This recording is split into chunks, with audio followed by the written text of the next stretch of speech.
ఆదివారం అక్టోబర్ 26, 1884. రండి సోదరులారా రండి, నేడు మళ్ళీ ఆ మహాపురుషుని సన్నిధికి వెళదాం. తల్లిని తప్ప అన్యమైనది ఏదీ ఎరుగని పసిబాలుడు మనలను ఉద్ధరించడానికే మానవ రూపాన్ని ధరించిన ఆ పరమహంసదేవులను దర్శించుకొని మన జీవితం సార్థకం చేసుకుందాం. సన్యాసులకు, గృహస్థులకు అందరికీ ఆయన వద్ద ఆశ్రయం లభిస్తుంది.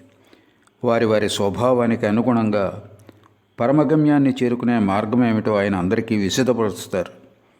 ఆయన ఎవరిని నిరసించరు. అనంత గుణధాముడు, ప్రసన్నమూర్తి.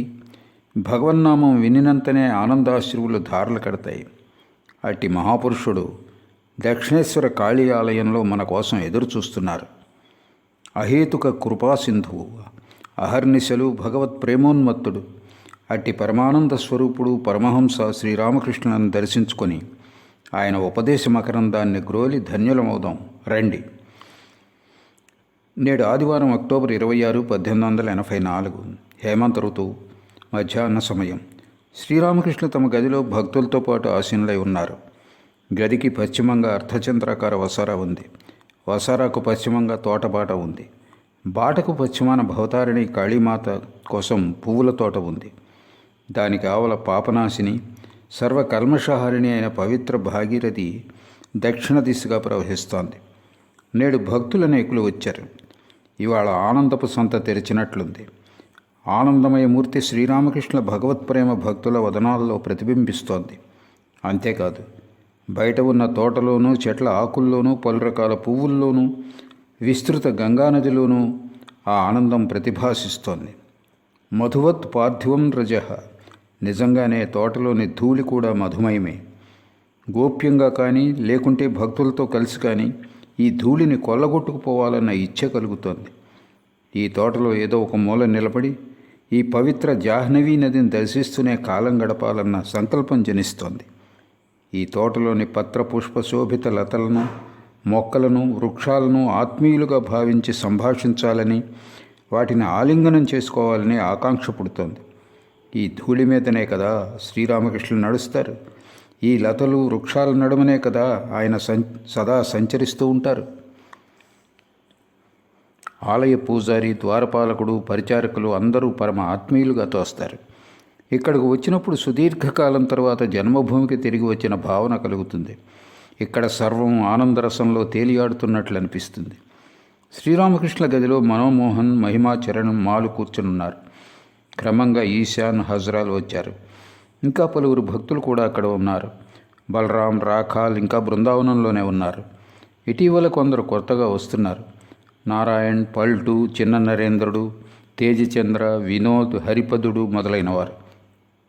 బాబురాం అప్పుడప్పుడు వచ్చి ఇక్కడే బస చేస్తుంటాడు.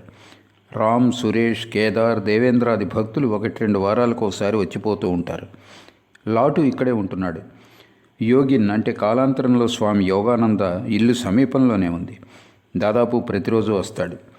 నరేంద్రుడు అప్పుడప్పుడు వస్తుంటాడు. అతడు వచ్చిందే తడు ఆనందపు కోలాహలం సృష్టిస్తాడు. నరేంద్రుడు తన దేవదుర్లభ కంఠంతో భగవన్నామ కీర్తనలు గానం చేసినప్పుడు శ్రీరామకృష్ణులు పలు రకాల అనుభూతులు పొందుతారు. సమాధి స్థితిని పొందుతారు. బాలభక్తులు తమతో బస చేయాలన్నది ఆయన అభిలాష. ఎందుకంటే వారు పరిశుద్ధ మనస్కులు, సంసారం, వివాహం ఇత్యాది బంధనాలలో చిక్కుపడినవారు. శ్రీరామకృష్ణులు బాబురాముని ఇక్కడే ఉండమని చెప్తుంటారు. అతడు మధ్య మధ్యలో ఇక్కడే బస చేస్తుంటాడు. అధర్సేన్ తరచూ వస్తుంటాడు. శ్రీరామకృష్ణ బాలుని వలె నిలబడి ఏదో ఆలోచిస్తున్నారు. భక్తులు తదేకంగా ఆయన వంక చూస్తున్నారు. శ్రీరామకృష్ణ మనోమోహన్తో, సమస్తము రామమయంగా దర్శిస్తున్నాను. మీరందరూ ఇక్కడ కూర్చున్నారు కదా, అయితే అందరిలోనూ రాముణ్ణే చూస్తున్నాను అన్నారు. అవునండి, సమస్తం రాముడే అయి ఉన్నాడు. అయితే మీరు చెప్తుంటారు కదా, ఆపో నారాయణ, నీరు నారాయణుడే, కానీ కొన్ని నీళ్లు త్రాగడానికి ఉపయోగపడతాయి, కొన్ని నీళ్లు ముఖం కడుక్కోవడానికి, మరికొన్ని నీళ్లు అంట్లు తోమడానికి మాత్రమే ఉపయోగపడుతుంటాయి అన్నాడు మన్మోహన్. అందుకు శ్రీరామకృష్ణులు, అవును, కానీ భగవంతుడే సమస్తంగా అయి ఉన్నట్లు చూస్తున్నాను. ఆయనే జీవజగత్తులుగా అయి ఉన్నాడు. ఇలా పలుకుతూ శ్రీరామకృష్ణులు చిన్న మంచం మీద కూర్చున్నారు. మరల శ్రీరామకృష్ణులు మహిమాచరణతో, ఏమయ్యా, సత్యం పలకాలన్న నిష్టతో నాకు పట్టింపుల జాడ్యం ఆయన వచ్చి చేరిందా అంటావా? ఉన్నట్టుండి తినను అని చెప్పేశాను అనుకో, అప్పుడు ఆకలి వేస్తున్నప్పటికీ తినలేను. ఎవరైనా చెంబుడు నీరు తీసుకుని సరుగుడు తోపుకు రమ్మని చెప్పాను అనుకో, అప్పుడు ఆ సదరు వ్యక్తే నీరు తీసుకురావాలి.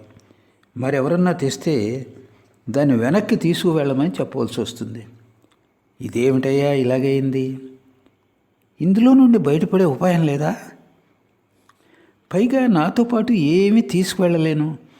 తాంబూలం కానీ తినుబండారం కానీ దేన్ని తీసుకువెళ్ళలేను. ఎందుకంటే అలా చేస్తే సంచయం చేసినట్లవుతుంది కదా. చేతిలో కాస్త మట్టి కూడా తీసుకువెళ్ళలేను. శ్రీరామకృష్ణ ఇలా మాట్లాడుతుండగా ఒక వ్యక్తి వచ్చి, మహాశయ, ఎదుమల్లికి తోట వద్దకు హృదయ్ వచ్చి ఉన్నాడు. అక్కడ తోట ద్వారం వద్ద వేచి ఉన్నాడు. మిమ్మల్ని చూడాలంటున్నాడు అన్నాడు. అది విని శ్రీరామకృష్ణుల భక్తులతో, నేను ఒకసారి వెళ్ళి హృదయను కలుసుకుని వస్తాను, మీరు కూర్చుని ఉండండి అని చెప్పులు వేసుకుని ఆలయపు తోటకు తూర్పు దిక్కున ఉన్న ద్వారం వైపు వెళ్ళారు. మా కూడా ఆయన్ని అనుసరించాడు. ఆలయ నిర్వహణాధికారి దారిలో నిలబడి ఉన్నాడు. అతడు శ్రీరామకృష్ణులకు వినయపూర్వకంగా ప్రణామం చేశాడు. శ్రీరామకృష్ణులు ఆలయ ఆవరణపు ఉత్తర ద్వారం గుండా వెళ్ళారు. అక్కడ గడ్డంతో ఉన్న కాపలావారు ఉన్నారు. ఆయన ఎడమవైపుగా ఉన్న కుటీని దాటుకుంటూ వెళ్ళారు. అటుపై దారికి ఇరువైపులా పువ్వుల చెట్లున్నాయి. కుడి ప్రక్కన అనతి దూరంలోనే కాళీ ఆలయపు కోనేరు కానవస్తోంది. శ్రీరామకృష్ణులు ఆలయ ఆవరణ నుండి బయటకు వచ్చి ఎదుమల్లికి తోటద్వారం వద్ద హృదయ నిలబడి ఉండటం చూశారు. శ్రీరామకృష్ణులను చూడగానే చేతులు జోడించి నిలబడి ఉన్న హృదయ్ ఆయనకు సాష్టాంగ ప్రణామం చేశాడు. ఆయన లేవమనేసరికి అతడు లేచి నిలబడి పసిబాలుళ్ళ భోరున ఏడవసాగాడు. శ్రీరామకృష్ణుల కను కొలకుల్లో కూడా నీరు అగుపించింది. చేతులతో కన్నీరు తుడుచుకున్నారు. ఎంత ఆశ్చర్యం! హృదయ్ దక్షిణేశ్వరంలో వసించేటప్పుడు అతడు శ్రీరామకృష్ణులను నానాయాతనలో పెట్టాడు.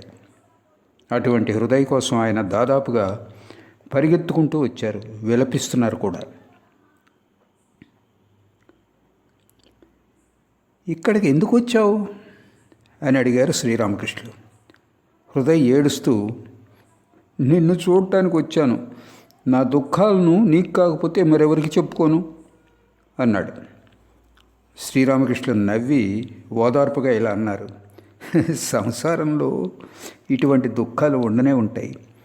సంసార జీవితంలో సుఖదుఖాలన్నవి సహజం. ఇలా అంటూ మాను చూపుతూ, అందుకనే వీళ్ళు కూడా అప్పుడప్పుడు ఇక్కడికి వస్తుంటారు. 1-2 భగవత్ ప్రసంగాలు వినగానే మనస్సుకు సాంతన చేకూరుతుంది. ఇప్పుడు నీ బాధ ఏమిటి? హృదయ్ ఏడుస్తూనే, నీ సాంగత్యం కోల్పోయానన్నదే నా బాధ అన్నాడు. శ్రీరామకృష్ణులు, నువ్వే చెప్పావు కదా, నీ దారి నువ్వు చూసుకో, నా దారి నేను చూసుకుంటాను అని. అవును, నిజమే. అయితే అజ్ఞానంలో అలా పలికాను అన్నాడు హృదయ్. సరేలే, ఇవాళకి నువ్వు వెళ్ళు. మరో రోజురా, అప్పుడు మాట్లాడుకుందాం. నేడు ఆదివారం కదా, చాలామంది వచ్చి ఉన్నారు. నా కోసం కాచుకొని ఉన్నారు. ఈసారి పంటలు ఎలా ఉన్నాయి? ఏదో పర్వాలేదు అన్నాడు హృదయ్. సరేలే, తర్వాత కలుసుకుందాం. మరో రోజురా. హృదయ్ శ్రీరామకృష్ణులకు మళ్ళీ సాష్టాంగ ప్రణామం చేశాడు. తరువాత శ్రీరామకృష్ణులు మాతో కలిసి వెనక్కు తమ గదికి బయలుదేరారు. శ్రీరామకృష్ణులు మాతో, హృదయ్ నాకు ఎంతగా సేవలు చేశాడో అంతగా యాతనలు కూడా పెట్టాడు. నేను ఉదర వ్యాధితో బాధపడేటప్పుడు దేహం అస్థిపంజరంలా తయారైంది. ఏమీ తినలేకపోయేవాడిని. అప్పుడు అతడు నాతో, ఇలా చూడు, నేను ఎంత బాగా తింటున్నానో చూడు, అర్థం పర్థం లేని ఆలోచనల కారణంగానే నువ్వేమీ తినడం లేదు అనేవాడు. మళ్ళీ ఇలా అనేవాడు, నేను కనుక నీతో ఉండకపోయినట్లయితే నీ సాధుత్వం అంతా ఏమై ఉండేది? ఒకనాడు అతడు నన్ను ఎంతగా కష్టపెట్టాడంటే, ఆ కష్టాలను భరించలేక గంగలో దూకి దేహత్యాగం చేద్దామనే ఉద్దేశంతో నది గట్టుపై నిలబడ్డాను. ఆ సమయంలో నది పోటులో ఉంది. ఈ మాటలు విని మా నివ్వెరపోయాడు. ఆహా, ఏమి కారుణ్యం! అటువంటి వ్యక్తి కోసమే ఈయన కన్నీరు కార్చింది అనుకున్నాడు. శ్రీరామకృష్ణులు మాతో, అది సరే, హృదయ నన్ను అంతగా సేవించాడు కదా, అయినప్పటికీ అతడికి ఈ దుర్గతి ఎందుకు పట్టినట్లు? పసిపిల్లవాడి ఆలనా పాలనా చూసుకున్నట్లు నన్ను చూసుకున్నాడు. రాత్రింబవళ్ళు నేను స్పృహ తప్పి పడిపోయి ఉండేవాడిని. పైగా చాలా రోజుల పాటు జబ్బుతో బాధపడ్డాను. ఆ సమయంలో నేను పూర్తిగా అతడి మీదనే ఆధారపడి ఉండేవాడిని. అతడు నన్ను ఎలా కూర్చోబెడితే అలాగే కూర్చుండిపోయేవాడిని. పాపం మా ఏమని బదులు చెప్పగలడు? మారు మాట్లాడలేదు. హృదయ్ బహుశా ఆ సేవలను నిష్కామభావంతో చేసి ఉండడు అని తలచాడు. శ్రీరామకృష్ణ గదిలోకి తిరిగి వచ్చి చిన్న మంచం మీద కూర్చున్నారు. ఆయన కోసం భక్తులు ఆతురతతో నిరీక్షిస్తున్నారు. కొన్నగర్ నుండి అనేక మంది భక్తులు వచ్చారు. వారిలో ఒకడు శ్రీరామకృష్ణులను ఇలా అడిగాడు, అయ్యా, మీకు తరచూ సమాధి స్థితి కలుగుతుంటుందని విన్నాము. అలా ఎందుకు అవుతుందో, ఎలా అవుతుందో మాకు వివరించ ప్రార్థన. అందుకు శ్రీరామకృష్ణులు, రాధాదేవికి మహాభావం కలుగుతుండేది. ఆమెను తాకటానికి చెలి ఒకటి వెళ్ళబోయినప్పుడు మరో చెలి ఆ చెలిని ఇలా వారించేది, ఆమె దేహాన్ని తాకవద్దు, అది కృష్ణుడి క్రీడాస్థానం, ప్రస్తుతం ఆమె దేహంలో కృష్ణుడు క్రీడిస్తున్నాడు అని. భగవదనుభూతి కలగందే భావం లేదా మహాభావం జనించదు. నీటిలో ఎంతో లోతు నుండి ఏదైనా చేప వచ్చినప్పుడు నీటిలో కదలిక ఉంటుంది. అదే పెద్ద చేప కనుక అయినట్లయితే నీరు చల్లా చెదరైపోతుంది. అందుకే భక్తుడు భావంలో నవ్వుతాడు, ఏడుస్తాడు, నాట్యం చేస్తాడు, గానం చేస్తాడు. భావంలో ఎక్కువసేపు ఉండజాలం. ఎవరైనా వ్యక్తి అద్దం ఎదుట కూర్చుని సర్వదా తన ప్రతిబింబం కేసు చూసుకుంటూ ఉంటే జనం అతన్ని పిచ్చివాడి కింద జమకడతారు. అయ్యా, మీరు భగవంతుని దర్శిస్తారని విన్నాము, దయచేసి మాకు కూడా దర్శనం కలుగజేయండి అని అడిగాడు భక్తుడు. అంత భగవదాధీనమే, మనిషి చేయగలిగింది ఏముంది? భగవన్నామాన్ని ఉచ్చరించేటప్పుడు ఒక్కోసారి అశ్రువులు స్రవిస్తాయి, ఒక్కోసారి అలా జరగదు. ఆయన్ను ధ్యానించేటప్పుడు ఒక్కరోజు గొప్ప ఉద్దీపన కలుగుతుంది, ఒక్కరోజు అలా కాదు. పని చేయాలి, అప్పుడే దర్శనం లభించేది. ఒకరోజు భావావస్థలో హల్దార్పుకూర్ను చూశాను. నిమ్న జాతికి చెందిన ఒక వ్యక్తి నీటిపైన ఉన్న పాచిని ప్రక్కకు తొలగించి నీరు తీసుకుంటున్నాడు. మధ్య మధ్యలో ఆ నీటిని చేతిలోకి తీసుకుని పరీక్షిస్తున్నాడు. పాచిని తొలగించకుండా నీటిని చూడజాలమన్న సంగతి నాకు ఆ స్థితిలో ఆవిష్కృతమైంది. అంటే పని చేయకుండా భక్తిని పొందలేం, భగవద్ దర్శనం కలగదు. పని అంటే అర్థం జపం, ధ్యానం మొదలైనవి. భగవంతుడి నామగుణ కీర్తనలు కూడా పనే. ఇంకా దానం, యజ్ఞం ఇత్యాదులు కూడా పనే.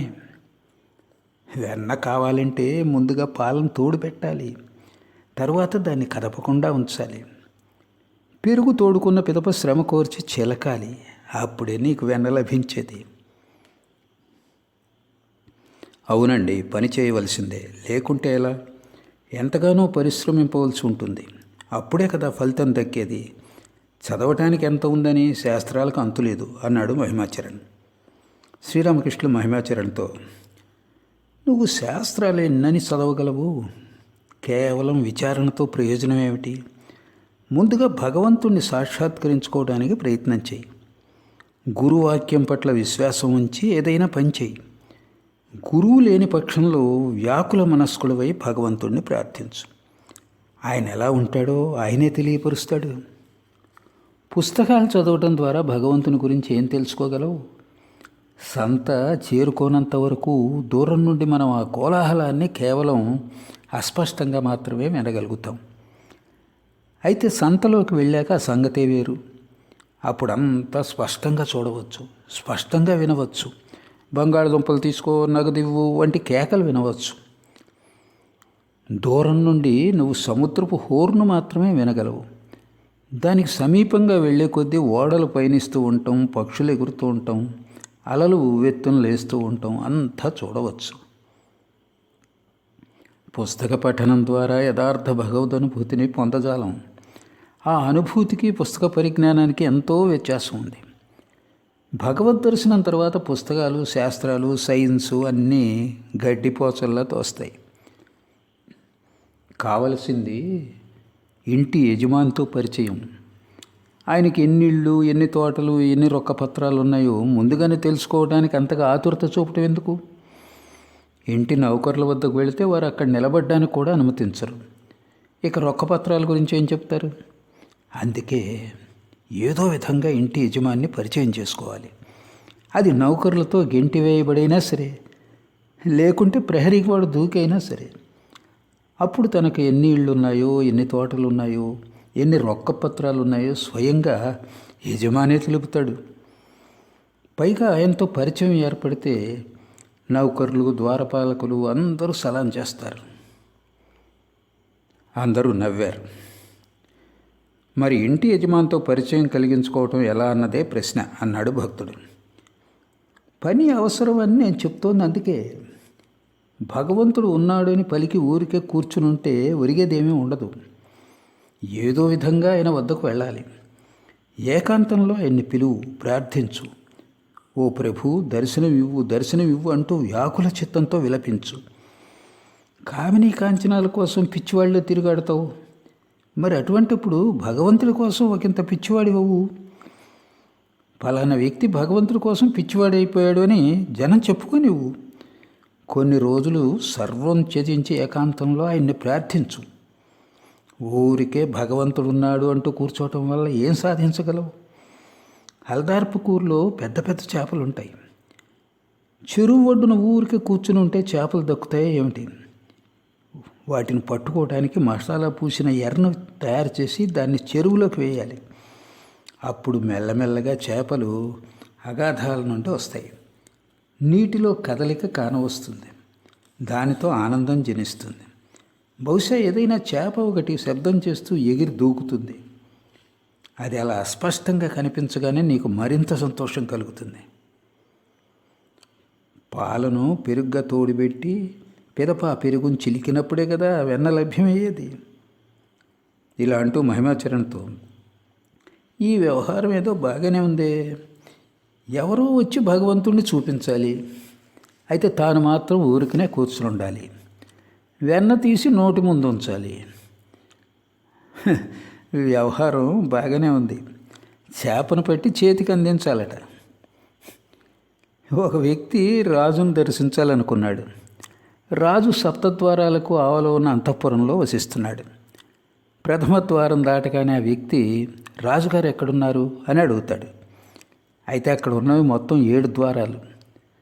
ఒకదాని తర్వాత మరొకటి అతడు ద్వారాలన్నింటినీ దాటాకనే కదా రాజుగారిని దర్శించగలిగేది. ఎటువంటి కర్మ ద్వారా మనం భగవంతుడిని పొందగలం అని అడిగాడు మహిమాచరణ్. ఈ కర్మ ద్వారా ఆయన్ను పొందగలం, ఈ కర్మ ద్వారా ఆయన్ను పొందలేం అంటూ ఏమీ లేదు. అదంతా ఆయన కృప మీద ఆధారపడి ఉంటుంది. అయితే మనోవ్యాకులతతో కొంత కర్మ అంటూ చేయవలసిందే. వ్యాకులత ఉన్నట్టయితే ఆయన కృప కలుగుతుంది. భగవంతుణ్ణి పొందటానికి అనుకూల పరిస్థితులు ఉండాలి. సాధు సాంగత్యం, వివేచన, సద్గురు ప్రాప్తి, ఇటువంటివి. బహుశా అన్నయ్య ఇంటి బాధ్యతలు స్వీకరించవచ్చు, లేకుంటే భార్య విద్యాశక్తిగా ఉండి గుణవంతురాలై ఉండవచ్చు, లేకుంటే ఆ వ్యక్తి అవివాహితుడై సంసారంలో బద్ధుడు కాకుండా ఉండి ఉండవచ్చు. ఇటువంటి పరిస్థితులు ఏర్పడినప్పుడు అది సాధ్యపడుతుంది. ఒక ఫలానా కుటుంబంలో ఒక వ్యక్తి తీవ్రమైన జబ్బుతో బాధపడుతున్నాడు అనుకోండి. ఆ వ్యక్తి ప్రాణాపాయ స్థితిలో ఉన్నాడు. ఆ ఇంటి యజమానికి ఎవరో ఇలా సలహా ఇచ్చారు. దీనికి ఒక చికిత్స ఉంది. ముందుగా స్వాతి నక్షత్రంలో వర్షం కురవాలి. ఆ వర్షపు నీరు ఒక మనిషి పుర్రెలో పడాలి. అప్పుడు కప్ప ఒకటి అక్కడికి రావాలి. ఒక పాము దాన్ని వెంబడిస్తూ ఉండాలి. కప్పను పాము కాటు వేయబోయే సమయంలో ఆ కప్ప ఒక్క గెంతుతో ఆ కాటు నుండి తప్పించుకోవాలి. ఆ పాము విషం పుర్రెలో పడాలి. ఆ విషంతో తయారు చేసిన ఔషధాన్ని రోగి పుచ్చుకుంటే అతడు బ్రతికి బయటపడే అవకాశం ఉంది. ఇది విని ఆ ఇంటి యజమాని నక్షత్రం ఏమిటో పంచాంగంలో చూసి సరైన సమయంలో బయలుదేరాడు. మనోవ్యాకులతతో ఔషధం తయారు చేయడానికి కావలసిన వస్తువుల కోసం వెతకసాగాడు. ప్రభు, నువ్వు ఈ వస్తువులన్నీ ప్రాప్తింపజేస్తే పని జరిగిపోతుంది అని అతడు అంతరంగాన భగవంతుణ్ణి ప్రార్థించసాగాడు. ఈ విధంగా తిరుగుతూ ఉన్నప్పుడు నిజంగానే పుర్రె ఒకటి నేల మీద పడి ఉండటం అతడు చూశాడు. చూస్తుండగానే ఒక వానజల్లు పడింది. అప్పుడు ఆ వ్యక్తి భగవంతుణ్ణిలా మొరపెట్టుకున్నాడు. ప్రభు, స్వాతి నక్షత్రపు జల్లు పడింది, పుర్రె కూడా లభించింది, పైగా వాన నీరు కొంత పుర్రెలో కూడా పడింది. ఇప్పుడు దయచూపి తక్కిన వస్తువులు కూడా లభించేలా చెయ్యి. ఈ విధంగా అతడు పరితపిస్తున్నప్పుడు విషసర్పం ఒకటి అటువైపుగా రావటం చూశాడు. అప్పుడు అతడి ఆనందానికి హద్దు లేకపోయింది. అతడు ఎంతగా ఉత్తేజితుడయ్యాడంటే తన గుండె కొట్టుకోవటం అతడికి స్పష్టంగా వినిపిస్తోంది. భగవంతుడా అంటూ ఇలా ప్రార్థించాడు. ఇప్పుడు పాము కూడా వచ్చింది. ఔషధానికి వస్తువులు చాలా వరకు సమకూరాయి. దయ ఉంచి తక్కిన వాటిని కూడా సమకూరేలా చెయ్యి. అతడు అలా ప్రార్థించాడో లేదో అక్కడికి ఒక కప్ప కూడా గెంతుకుంటూ వచ్చింది. పాము దాని వెంట పడింది. అవి అలా పుర్రె వద్దకు వచ్చాక పాము కప్పను కాటువేయబోయింది. కప్ప ఒక్క గెంతున పక్కకు తప్పుకుంది. పాము విషం పుర్రెలో పడింది. అప్పుడు ఆ వ్యక్తి ఆనందంతో చప్పట్లు చరుస్తూ నాట్యం చేయసాగాడు. వ్యాకులత ఉంటే సర్వం సిద్ధిస్తుందని అందుకే నేను చెప్తూ ఉంటాను.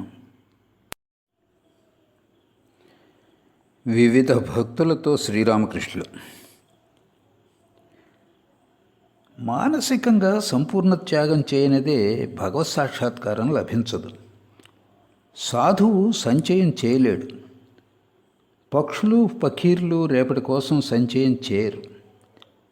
నా మనోస్థితి ఎలా ఉందంటే నాతో పాటు మట్టిని కూడా తీసుకుని వెళ్ళలేను. సంచిలో తమలపాకులు కూడా పట్టుకుని వెళ్ళలేను. హృదయం నన్ను పీడించేటప్పుడు ఇక్కడి నుండి కాశీకి వెళ్ళిపోదాం అనుకున్నాను. కొన్ని బట్టలు తీసుకుని వెళదామని అనుకున్నాను, కానీ ధనం తీసుకుని ఎలా వెళ్ళగలను? అందువల్ల కాశీకి వెళ్ళలేకపోయాను. అందరూ నవ్వారు. మరలా ఆయన మహిమాచరణతో, మీరు గృహస్థులు, మీరు ఇది పట్టుకోండి అది పట్టుకోండి, సంసారం ధర్మం రెంటిని పట్టుకోండి. మహాశయ, దానిని పట్టుకున్నవాడు దీన్ని పట్టుకోగలడా అని అడిగాడు మహిమాచరణ్. ఒకసారి పంచవటి సమీపంలో గంగానది ఒడ్డున కూర్చుని ఒక చేతిలో రూపాయిని మరో చేతిలో మట్టిని పట్టుకొని రూపాయి మట్టి, మట్టి రూపాయి, రూపాయి మట్టే అని విచారణ చేసి రూపాయిని గంగానదిలోకి విసిరేశాను. అయితే అప్పుడు నాకు ఒక భయం పట్టుకుంది. నేనెంత తెలివి మాలిన వాడిని, లక్ష్మీదేవిని కించపరిచానే, ఆమె తిండి దొరకకుండా చేస్తే ఎలా అని తలపోయసాగాను. చివరకు నేను కూడా హజరాల వ్యాపార ధోరణి అవలంబించాను. లక్ష్మీదేవితో, అమ్మా, నువ్వు నా హృదయంలో వసించు అన్నాను. ఒక వ్యక్తి చేస్తున్న తపస్సుకు జగజ్జన్ని సంతుష్టురాలై ఏదైనా వరం కోరుకో అంది. ఆ వ్యక్తి, అమ్మా, నువ్వు నాకు వరం ఇవ్వదలిస్తే ఈ వరం ఇవ్వు, నేను నా మనవళ్లతో బంగారు కంచంలో భోజనం చేసేట్లు అనుగ్రహించు అని కోరుకున్నాడు. చూసారా, ఒక వరంలోనే మనవళ్ళు, సంపద, బంగారు కంచం అన్నీ సమకూరాయి. అందరూ నవ్వారు. మనస్సులో నుండి కామిని కాంచనాలు తొలగిపోయినప్పుడు అది భగవంతుడి వైపుకు మరలుతుంది, ఆయనలో లీనమైపోతుంది. ముక్తిని పొందగలిగేది బద్ధజీవే. భగవంతుడి నుండి విముఖం అవగానే బద్ధులమైపోతాం. త్రాసులో క్రింద ఉన్న ముళ్ళు పైన ఉన్న ముళ్ళు నుండి దూరంగా ఎప్పుడు పోతుంది? పళ్ళెల్లో భారం ఉంచినప్పుడు అలా జరుగుతుంది. కామిని కాంచనాలే ఆ భారం. తల్లి గర్భంలో నుండి బయటపడగానే శిశువు ఏడుస్తుంది. ఎందుకని? దాని రోదన ఇలా చెప్తున్నట్లుగా ఉంటుంది. నేను ఎక్కడికి వచ్చి పడ్డానో చూడండి. గర్భంలో ఉన్నప్పుడు నేను భగవంతుడి పాదపద్మాలను ధ్యానిస్తూ ఉండేదాన్ని. అయితే ఇప్పుడు ఎక్కడికి వచ్చి పడ్డానో చూడండి. అంటూ మహిమాచరణతో మీరందరూ మానసికంగా త్యజించాలి. నిరాసక్తులై గృహస్థ జీవితాన్ని గడపండి. మనస్సు భగవంతుడి వైపుకు మరలినప్పుడు ఆ వ్యక్తి సంసారంలో జీవించగలడా అని అడిగాడు మహిమాచరణ్. ఇదేం ప్రశ్న? సంసారంలో ఉండకపోతే మరి ఎక్కడికి వెళ్తాడు? నేను ఎక్కడున్నా సరే శ్రీరాముడి అయోధ్యలో ఉన్న అనుభూతిని పొందుతూ ఉంటాను. ఈ ప్రపంచమంతా శ్రీరాముడి అయోధ్యే. గురువు నుండి ఉపదేశం పొందాక సంసారం త్యజిస్తానన్నాడు శ్రీరాముడు. అతన్ని ఆ ప్రయత్నం నుండి విరమింపజేయటానికి దశరథుడు వశిష్ఠ మహర్షిని పంపాడు. రాముడు తీవ్ర వైరాగ్యజనితై ఉండటం చూసి వశిష్ఠుడు అతడితో ఇలా అన్నాడు. రామా, ముందుగా నువ్వు నాతో వాదం చెయ్యి, కావాలంటే ఆ తర్వాత సంసారాన్ని త్యజించు. సంసారం అనేది భగవంతుడి వేరే ఉందా? అలా వేరే ఉన్న పక్షంలో నువ్వు దాన్ని త్యజించవచ్చు. భగవంతుడే సమస్త జీవజగత్తులుగా విరాజిల్లుతున్నట్లు రాముడు దర్శించాడు. భగవంతుడి అస్తిత్వం కారణంగానే సమస్తము వాస్తవంగా ద్యోతకమవుతోంది. అందుచేత రాముడు మౌనం వహించాడు. ఈ ప్రపంచంలో కామక్రోధాదులతో పోరు సలపవలసి ఉంటుంది. పలు రకాల కోరికలతో ఆసక్తితో యుద్ధం చేయవలసి ఉంటుంది.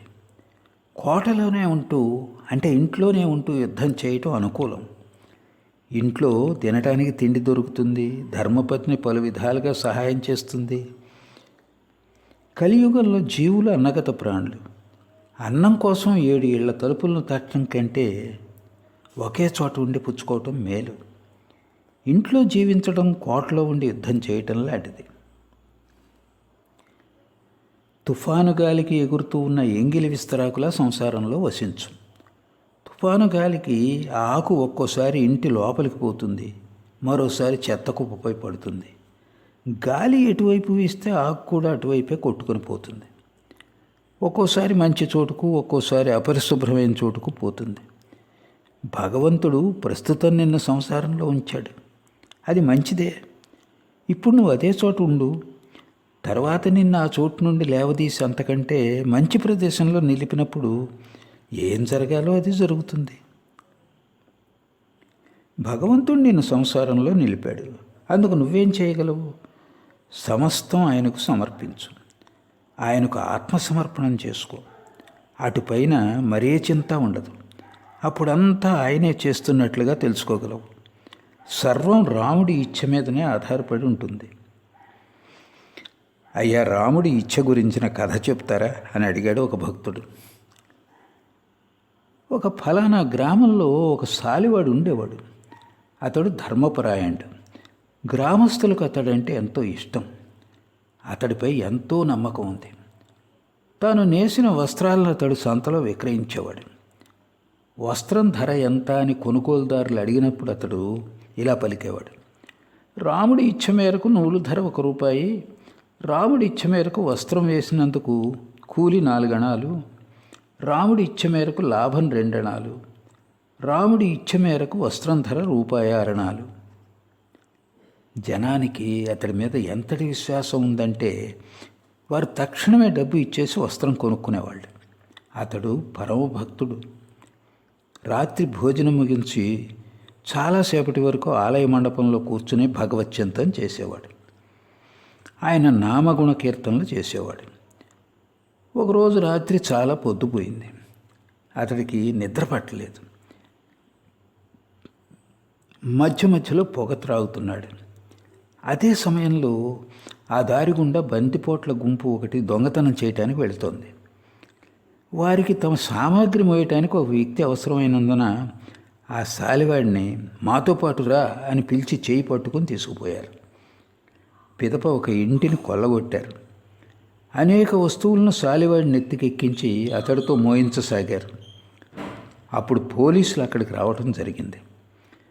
బందిపోట్లందరూ పారిపోయారు, కానీ సాలివాడు మాత్రం నెత్తి మీద భారంతో పట్టుపడ్డాడు. ఆ రోజు రాత్రి అతన్ని కారాగారంలో బంధించారు. మరుసటి రోజు విచారణ నిమిత్తం మేజిస్ట్రేట్ ముందు హాజరుపరిచారు. ఈ విషయం తెలియటంతో గ్రామస్తులందరూ అక్కడికి వచ్చారు. వారందరూ, అయ్యా, ఈ వ్యక్తి ఎన్నటికీ దొంగతనం చేయజాలడు, అని మేజిస్ట్రేట్కు విన్నవించారు. ఏమయ్యా, అసలు ఏమైందో చెప్పు అని ఆయన అతన్ని అడిగాడు. అందుకు అతడు ఇలా సమాధానం ఇచ్చాడు. అయ్యా, రాముడి ఇచ్చ మేరకు నేను నిన్న రాత్రి భోజనం చేశాను. తరువాత రాముడి ఇచ్చ మేరకు ఆలయ మండపంలో కూర్చుని ఉన్నాను. రాముడి ఇచ్చ మేరకు రాత్రి బాగా పొద్దుపోయింది. రాముడి ఇచ్చ మేరకు నేను ఆయన్ను ధ్యానిస్తూ ఆయన నామగుణ కీర్తనలు చేస్తూ ఉన్నాను.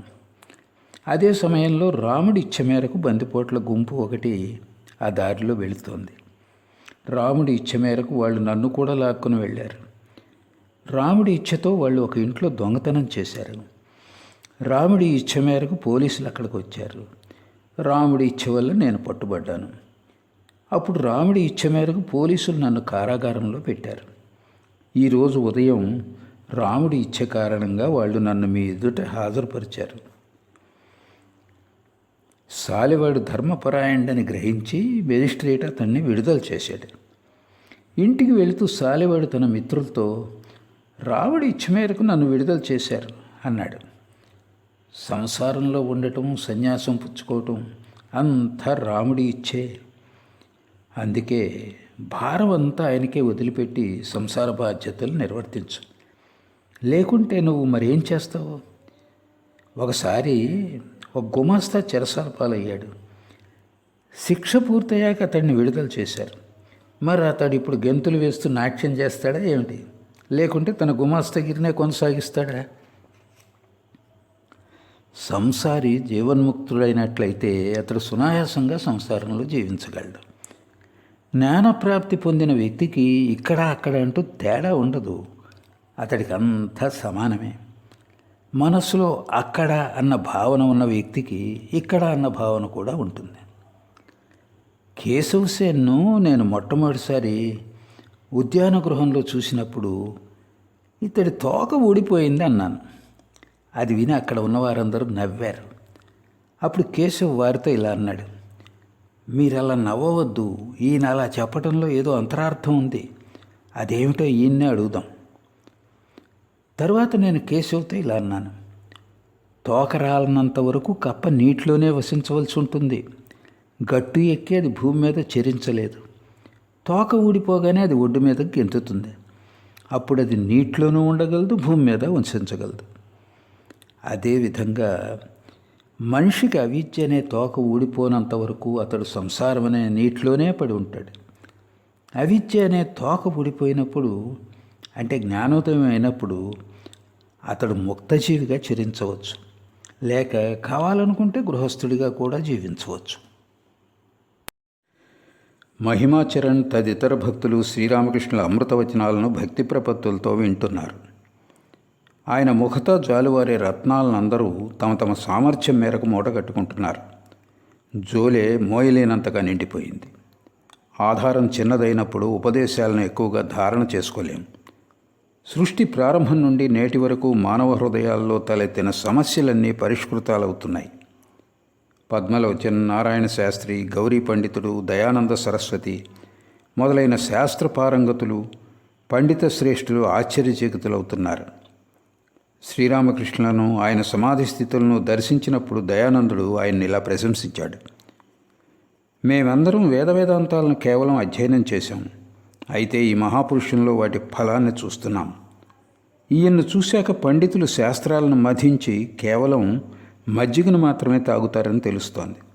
అయితే వెన్న తినేది ఇటువంటి మహనీయులు మాత్రమే. ఆంగ్ల విద్యలు అభ్యసించిన కేశవచంద్ర సేన్ మొదలైన పండితులు కూడా శ్రీరామకృష్ణులను చూసి విస్మయం చెందారు. వారిలా తలచారు, ఎంత ఆశ్చర్యం! నిరక్షరాస్యుడైన వ్యక్తి ఇలాంటి నిగూఢ తత్వ విషయాలను ఎలా విశదపరచగలుగుతున్నాడు? యేసుక్రీస్తులా ఈయన కూడా గ్రామీణ భాషలో కథల రూపంలో ఆపాలగోపాలం సులువుగా అర్థం చేసుకునేలా వివరిస్తున్నారు. యేసుక్రీస్తు ఫాదర్ ఫాదర్ అంటూ పిచ్చివాడే అయిపోయాడు. ఈయన కూడా అమ్మ అమ్మ అంటూ ఉన్మత్తులైపోతారు. కేవలం జ్ఞానపు అక్షయ భాండాగారం మాత్రమే కాదు, భగవత్ ప్రేమ కూడా అవిరళంగా వర్షిస్తూనే ఉంది. ఈయన కూడా యేసుక్రీస్తుల త్యాగపురుషుడు, ఆయనలా ప్రగాఢ విశ్వాసం ఉన్నవాడు. అందుకే ఈయన ఉపదేశాల్లో అంతటి పటుత్వం గోచరిస్తుంది. సంసారులు మాట్లాడితే అందులో అంతటి పటుత్వం ఉండదు. ఎందుకంటే వారి త్యాగపురుషులు కాదు కదా. వారికి అంతటి విశ్వాసం ఎక్కడ ఉంది? కేశవ్ సేన్ తదితరులు ఇంకా ఇలా అంటుంటారు. ఇటువంటి నిరక్షరాస్యుడైన వ్యక్తికి ఇంతటి విశాల దృక్పథం ఎలా అలవడింది? ఎంత ఆశ్చర్యం!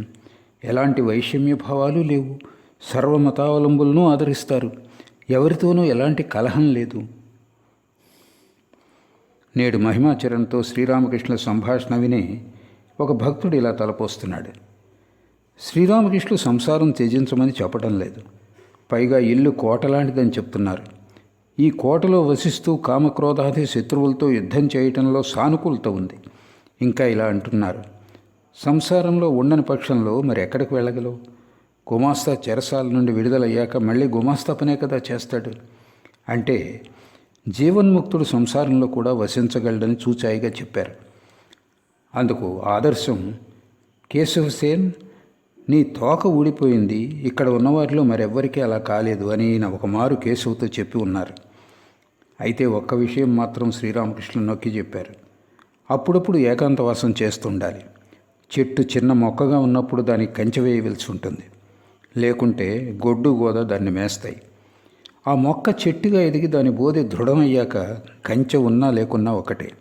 అప్పుడు ఆ చెట్టుకు ఏనుగును కట్టివేసినా సరే చెట్టుకు ఎటువంటి హాని వాటిల్లదు. ఏకాంతంలో వసిస్తూ జ్ఞానాన్ని సముపార్జించుకొని భగవద్భక్తిని అలవరుచుకుని సంసారంలో ఉన్నట్లయితే ఏ భయము ఉండదు. అందుకే ఆయన కేవలం ఏకాంతవాసం గురించి వచిస్తుంటారు. భక్తులు ఈ విధంగా తలపోస్తున్నారు. కేశవ్ సేన్ గురించి మాట్లాడిన తర్వాత శ్రీరామకృష్ణులు మరికొందరు గృహస్థ భక్తుల గురించి మాట్లాడసాగారు. శ్రీరామకృష్ణుల మహిమా ప్రభృతులతో, ఒకసారి నేను మధురబాబుతో కలిసి దేవేంద్రనాథ్ ఠాకూర్ను చూడటానికి వెళ్ళాను. మధురబాబుతో ఇలా అన్నాను, దేవేంద్ర ఠాకూర్ భగవచ్చింతన చేస్తూ ఉంటాడని విన్నాను, ఆయన్ని కలుసుకోవాలని ఇచ్చ కలుగుతోంది. అందుకు మధురబాబు ఇలా అన్నాడు, అలాగే బాబా, నిన్ను నేను దేవేంద్ర వద్దకు తోడుకొని పోతాను. మేమిద్దరం హిందూ కాలేజీలో కలిసి చదువుకున్నాం. అతడు నాతో ఎంతో స్నేహంగా ఉంటాడు. తర్వాత మేమిద్దరం దేవేంద్ర ఇంటికి వెళ్ళాం. అప్పటికి మధుర్ దేవేంద్రలు కలుసుకుని చాలా కాలం అయింది. మధుర్ను చూసి దేవేంద్ర, నువ్వు ఎంతగానో మారిపోయావు, ఇప్పుడు నీకు పొట్ట కూడా వచ్చేసింది అన్నాడు. అతడితో మధురబాబు నా గురించి ఇలా చెప్పాడు, ఈయన నిన్ను కలుసుకోవటానికి వచ్చాడు. సర్వదా భగవాన్ భగవాన్ అంటూ పిచ్చివాళ్ళ ఉంటాడు. నేను దేవేంద్రుడి దేహ లక్షణాలను చూడదలిచాను. ఏది మీ దేహం చూడనివ్వండి అన్నాను. దేవేంద్ర తన చొక్కా విప్పాడు. గౌరవర్ణం లేత ఎరుపు రంగుల్లో ఉంది. ఆయన జుట్టు అప్పటికి ఇంకా తెల్లబడలేదు. ఆయనలో కొద్దిగా స్వాతిశయం ఉండటం గమనించాను. అది సహజమే కదా. ఆయనకంతటి ఐశ్వర్యం, పాండిత్యం, పేరు ప్రతిష్టలు ఉన్నాయి. ఆయనలో ఆ స్వాతిశయపు ఛాయలు గమనించి మధురబాబుతో ఇలా అన్నాను, స్వాతిశయం కలిగేది జ్ఞానం వలన లేక అజ్ఞానం వలన? బ్రహ్మజ్ఞానం పొందిన వాడికి నేను పండితుడిని, నేను జ్ఞానిని, నేను ధనవంతుడిని అనే అహంకారం ఉంటుందా? దేవేంద్రతో మాట్లాడుతుండగా నాకు హఠాత్తుగా మళ్ళీ ఆ స్థితి కలిగింది. ఆ స్థితిలో ఎవరెటువంటి వారో నేను స్పష్టంగా చూడగలను. నాకు లోపల నుండి విపరీతమైన నవ్వు వచ్చింది. ఆ స్థితి కలిగినప్పుడు నాకు పండితులు గిండితులు అందరూ గడ్డిపోచలా తోస్తారు. వివేక వైరాగ్యాలు లేని పండితుణ్ణి వట్టి గడ్డిపోచలా పరిగణిస్తాను. రాబందు ఎంతో ఎత్తులో ఎగురుతూ ఉంటుంది, కానీ దాని దృష్టి అంతా క్రింద పడి ఉన్న పీనుగుల మీదనే ఉంటుంది. ఆ పండితుణ్ణి కూడా ఆ రాబందు లాంటి వాడిగానే భావిస్తాను. దేవేంద్రలో యోగం భోగం రెండూ ఉండటం చూశాను. ఆయనకు బహుసంతానం, చిన్న చిన్న పిల్లలు, కుటుంబ వైద్యుడు అక్కడున్నాడు. చూశారా, ఆయన అంతటి జ్ఞాని అయి ఉండి కూడా సర్వదా లౌకిక కార్యాల్లో తలమునకలై ఉంటాడు. ఆయనతో ఇలా అన్నాను, మీరు కలియుగ జనకులు. జనకుడు ఇది అది రెంటినీ పట్టుకుని అంచు వరకు నిండి ఉన్న గిన్నెలో నుండి పాలు త్రాగేవాడు. మీరు సంసారంలో ఉంటూ భగవంతుడి పైన మనస్సు నిలిపి ఉంటారని విని చూడటానికి వచ్చాను. దయచేసి భగవంతుడి గురించి కాస్త చెప్పండి. ఆయన వేదాల్లో నుండి పాఠాలు కొన్ని వినిపించాడు. ఈ జగత్తు ఒక చాందిని వంటిది, ప్రతి జీవి దానిలో ఒక దీపం అన్నాడు. ఒకసారి నేను పంచవటిలో ధ్యానం చేస్తున్నప్పుడు సరిగ్గా అటువంటి దర్శనమే కలిగింది. దేవేంద్రుడి మాటలు నా దర్శనంతో సరిపోవటం చూసి ఆయన్ను ఒక గొప్ప మనిషిగా భావించాను. ఆయన చెప్పిన మాటలను వివరించమన్నాను. ఆయన ఇలా అన్నాడు: భగవంతుడు తన మహిమను ప్రదర్శించే నిమిత్తం మనుషులను సృష్టించాడు. లేకుంటే ఈ జగత్తును తెలుసుకునేవారెవరు?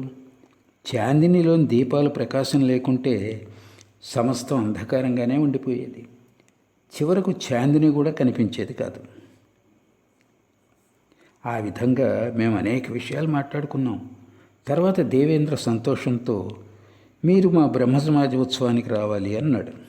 నేను ఇలా అన్నాను: అది భగవత్ సంకల్పం మీద ఆధారపడి ఉంది. నేను ఉన్న స్థితి ఎటువంటిదో చూస్తూనే ఉన్నారు కదా. భగవంతుడు నన్ను ఎప్పుడు ఏ భావంలో ఉంచుతాడో తెలియదు. అయితే దేవేంద్ర వదలలేదు. లేదండి, మీరు రావాల్సిందే. అయితే మీరు ధోవతి ఉత్తరీయం ధరించి రండి. మిమ్మల్ని అవ్యవస్థితంగా చూసి ఎవరైనా ఏమైనా అంటే నాకు బాధ వేస్తుంది. అందుకు బదులుగా నేను అలా మాట ఇవ్వలేను, నేను బాబును కాజాలను అన్నాను. దేవేంద్ర, మధురబాబు అందరూ నవ్వారు. ఆ మర్నాడే మధురబాబుకు దేవేంద్ర రాసిన ఉత్తరం అందింది. బ్రహ్మసమాజపు ఉత్సవానికి రమ్మంటూ నాకు ఇచ్చిన ఆహ్వానాన్ని ఆయన ఉత్తరంలో వెనక్కు తీసుకున్నాడు. అందుకు కారణం ఉత్తరీయం ధరించకపోతే అది చిన్నతనంగా ఉంటుందట. అందరూ నవ్వారు. మరల మహిమాచరణతో ఇంకో పెద్ద మనిషి ఉన్నాడు. ఆయన కెప్టెన్. గృహస్థే కానీ ఆయన గొప్ప భక్తుడు కూడా. నువ్వు ఆయనతో మాట్లాడు. కెప్టెన్కు వేదాలు, వేదాంతం, భాగవతం, గీత, ఆధ్యాత్మ రామాయణం మొదలవన్నీ కంఠస్థం. నువ్వు ఆయనతో మాట్లాడి చూడు. ఆయన ధార్మిక చింతన గలవాడు. ఓసారి నేను బారానగర్లోని ఒక వీధిలో వెళ్ళేటప్పుడు ఆయన నాకు గొడుగు పట్టాడు. నన్ను తన ఇంటికి తీసుకువెళ్ళి ఎంతగా సేవించాడని. విసనకరతో వీస్తాడు, కాళ్ళు పడతాడు, పలు రకాల కూరలు చేయించి నాకు వడ్డిస్తాడు. ఒకరోజు నేను ఆయన ఇంట్లో మరుగుదొడ్డిలో సమాస్థితిని పొందాను. ఆయన అంతటి ఆచారనిష్టాపరిష్ఠుడైనప్పటికీ మరుగుదొడ్డిలోకి వచ్చి నన్ను జాగ్రత్తగా కూర్చోబెట్టాడు. అంతటి నిష్ఠాగరిష్ఠుడైనప్పటికీ అలా చేయటంలో ఆయన ఎటువంటి తిరస్కృతి చూపలేదు. ఆయనకు ఖర్చులు అధికం. కాశీలో వసిస్తున్న సోదరులను ఆయన పోషిస్తాడు. ఆయన భార్య మొదట్లో పిసినారిగా ఉండేది. ఇప్పుడు కుటుంబ భారం అధికం. తాను ఖర్చు చేద్దామనుకున్న డబ్బునంతటినీ ఖర్చు పెట్టలేకపోతోంది. కెప్టెన్ భార్య నాతో, ఈయనకు గృహస్థ జీవనం రుచించడం లేదు, అందుకే సంసారం వదిలేస్తానని చెప్పారు అంది. ఆ మాట నిజమే. అప్పుడప్పుడు ఆయన సంసారాన్ని పరిత్యజించాలన్న కోరిక వెలిపించేవాడు. కెప్టెను భక్తుల వంశంలో జన్మించినవాడు. ఆయన గారి తండ్రి సైన్యంలో పనిచేశాడు. యుద్ధభూమిలో కూడా ఆయన ఒక చేత్తో శివపూజ చేస్తూ మరో చేత్తో వర నుండి తీసిన ఖడ్గాన్ని ధరించి ఉండేవాడని విన్నాను. కెప్టెను ఆచారాలు, నిష్టల విషయంలో చాలా పట్టుదల గల వ్యక్తి. నేను కేశవసేన వద్దకు వెళ్ళేవాడిని కదా. అందుకని కెప్టెన్ ఒక 4 రోజుల పాటు నా వద్దకు రావటం మానేశాడు. నాతో ఇలా అన్నాడు: కేశవసేను ఆచారాలను ఉల్లంఘించిన వ్యక్తి. ఆంగ్లేయులతో కలిసి భుజిస్తాడు. కుమార్తెను వేరే కులం వాడికి ఇచ్చి పెళ్లి చేశాడు. కులభ్రష్టుడయ్యాడు. అందుకు నేను ఇలా జవాబిచ్చాను: వాటన్నిటిని నేనెందుకు పట్టించుకోవాలి? కేశవ హరినామం జపిస్తాడు. అందుకే నేను అతన్ని చూడటానికి వెళతాను. భగవత్ ప్రసంగాలు వినటానికి వెళతాను. నేను రేగి చెట్టు పళ్ళను మాత్రమే తింటాను. ఆ చెట్టు ముళ్ళతో నాకేమిటి పని? అయితే కెప్టెన్ తన పట్టు వదలలేదు. మీరు కేశవసేన వద్దకు ఎందుకు వెళతారు అన్నాడు. దానితో నాకు విసుగు పుట్టింది. ఇలా అన్నాను: అతడి వద్దకు నేను వెళ్ళే ధనం కోసం కాదు, హరినామం వినడానికి వెళ్తాను. నువ్వు లార్డ్ సాహెబ్ వైస్రాయ్ ఇంటికి ఎందుకు వెళుతున్నావు? ఆయన ఒక మ్లేచ్ఛుడు. ఆయన సాంగత్యంలో నువ్వు ఎలా ఉండగలవు? ఇలా అనేసరికి కెప్టెన్ కాస్త మెత్తపడ్డాడు. కానీ ఆయన గొప్ప భక్తుడు. పూజ చేసేటప్పుడు కర్పూరంతో హారతిస్తాడు. ఆసనంపై కూర్చుని స్తవస్తోత్రాలు పఠించేటప్పుడు ఆయన పూర్తిగా మరో వ్యక్తి అయిపోతాడు. అందులో తన్మయమైపోతాడు సుమా. శ్రీరామకృష్ణుల మహిమాచరణతో వేదాంత విచారణ ప్రకారం ఈ సంసారం మాయామయం, స్వప్నంల మిథ్య. పరమాత్మ అనేది సాక్షి స్వరూపం. జాగ్రత్త, స్వప్న, సుషుప్తి అవస్థలు మూడింటిలోనూ సాక్షి స్వరూపమే. ఈ విషయాలన్నీ నీ మనోవైఖరికి నప్పుతాయి కదా. నీ వైఖరితో ఏకీభవించే కథ ఒకటి విను. ఒక గ్రామంలో ఒక రైతు ఉండేవాడు. గొప్ప జ్ఞాని. వ్యవసాయం చేస్తూ పట్టుపోసుకునేవాడు. అతడు వివాహితుడు. చాలా కాలం తర్వాత అతడికి కుమారుడు జన్మించాడు. వాడికి హారు అని పేరు పెట్టాడు. కుమారుడి పట్ల తల్లిదండ్రులకిద్దరికీ ఎంతో అనురాగం ఉండేది. అది సహజమే, ఎందుకంటే ఆ కుమారుడు కుటుంబానికి రత్నం లాంటివాడు. రైతు ఆధ్యాత్మిక ప్రవృత్తి కలవాడైనందున గ్రామస్తులందరూ అతన్ని ఇష్టపడేవారు. ఒకరోజు అతడు తన పొలంలో పనిచేసుకుంటున్నాడు. అప్పుడు ఎవరో వచ్చి హారుకు కలరా సోకింది అని చెప్పారు. రైతు ఇంటికి వెళ్ళి హారుకు చికిత్స చేయించాడు. కానీ వాడు మరణించాడు. దాంతో ఇంట్లోని వారందరూ దుఃఖసాగరంలో మునిగిపోయారు. కానీ రైతు మాత్రం ఏమీ జరగనట్లే ప్రవర్తించాడు. పైగా దుఃఖించేమిటి ప్రయోజనం అంటూ అందరికీ ఓదార్పు చెప్పసాగాడు. తర్వాత సేద్యం చేసుకోవడానికి వెళ్ళిపోయాడు. ఇంటికి తిరిగి వచ్చాక చూస్తే భార్య ఇంకా ఏడుస్తూనే ఉంది. ఆమె ఇలా అంది, నువ్వెంత కఠినాత్ముడవు, కుమారుడి కోసం ఒక్క చుక్క కన్నీరైనా కార్చలేదు. అందుకు ఆ రైతు ప్రశాంత చిత్తంతో ఇలా సమాధానం ఇచ్చాడు, నేను ఎందుకు ఏడవలేదో చెప్పమంటావా? నిన్న నేను ఒక కలగన్నాను. అందులో నేను రాజునయ్యాను. 8 మంది కుమారులకు తండ్రినయ్యాను. వారితో ఎంతో ఆనందంగా ఉన్నాను. అంతలో మెలకువ వచ్చింది. ఇప్పుడు నేను సందిగ్ధంలో పడ్డాను. ప్రస్తుతం నేను ఆ 8 మంది కుమారుల కోసం దుఃఖించాలా, లేక ఈ ఒక్క హారు కోసమా? ఆ రైతు జ్ఞాని. అందుకే స్వప్నావస్థ ఏ విధంగా మిథ్యో, జాగ్రత్త అవస్థ కూడా అలాగే మిథ్య అని గ్రహించాడు. నిత్య వస్తువు ఒక్కటే, అది ఆత్మ. నా మటుకు నేను అన్నిటినీ అంగీకరిస్తాను. తురీయ అవస్థతో కూడా జాగ్రత్త, స్వప్న, సుషుప్తి అవస్థలు 3. నేను ఈ 3 స్థితులను అంగీకరిస్తాను. నేను అన్నిటినీ ఒప్పుకుంటాను. బ్రహ్మంతో పాటు మాయ, జీవ జగత్తులు అన్నిటినీ ఒప్పుకోని పక్షంలో పూర్తి బరువు రాదు కదా. పూర్తి బరువా, అదేమిటి అని అడిగాడు ఒక భక్తుడు. అందరూ నవ్వారు. శ్రీరామకృష్ణ, బ్రహ్మం అనేది జీవజగత్తులచే ప్రతిపాదితమైంది. మొదట్లో నేతి అని విచారణ చేస్తున్నప్పుడు జీవజగత్తులను తృణీకరించవలసి ఉంటుంది. అహంభావన ఉన్నంత వరకు భగవంతుడే సమస్తం అయి ఉన్నాడన్న బోధ ఉండనే ఉంటుంది. ఆయన 24 తత్వాలుగా అయి ఉన్నాడు. ఎవరైనా వ్యక్తి బిల్వఫలంలోని సార పదార్థం ఏమిటి అని మాట్లాడేటప్పుడు అందులోని సారం కండ మాత్రమే కానీ దాని పెంకు విత్తనాలు కానిదే అని అతడు ఉద్దేశం. అయితే బిల్వఫలపు మొత్తం బరువు గురించి మాట్లాడేటప్పుడు కేవలం కండ బరువును మాత్రమే చూస్తే సరిపోదు.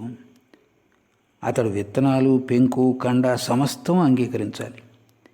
విత్తనాలు, పెంకు, కండ అన్నీ అదే ఫలానికి చెందినవి కదా. నిత్యం, లీలలు 2 ఒకే వస్తువుకు చెందినవి. అందుకే నేను నిత్యం, లీలలు అన్నింటినీ అంగీకరిస్తాను.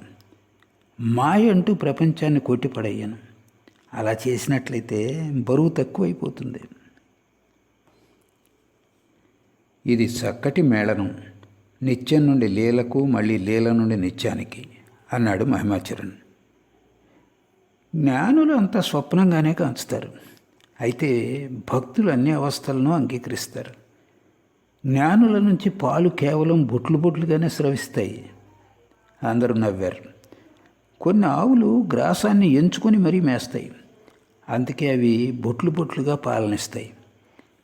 అయితే విచక్షణ చేయకుండా ఏది పడితే దాన్ని తినే ఆవులు కడవల కొద్దీ పాలిస్తాయి. ఉత్తమ భక్తుడు నిత్యం, లీలలు 2 అంగీకరిస్తాడు. అందుకే అతడు మనస్సును నిత్యం నుండి క్రిందకు తీసుకువచ్చినప్పుడు కూడా భగవంతునితో యోగం కలిగే ఉంటాడు. అటువంటి భక్తుడు కడవల కొద్దీ పాలు ఇచ్చే ఆవు లాంటివాడు. అందరూ నవ్వారు. అయితే అలా ఏది పడితే దాన్ని తినే ఆవు ఇచ్చే పాలలో అదో రకమైన వాసన వస్తుంది అన్నాడు మహిమాచరణ్.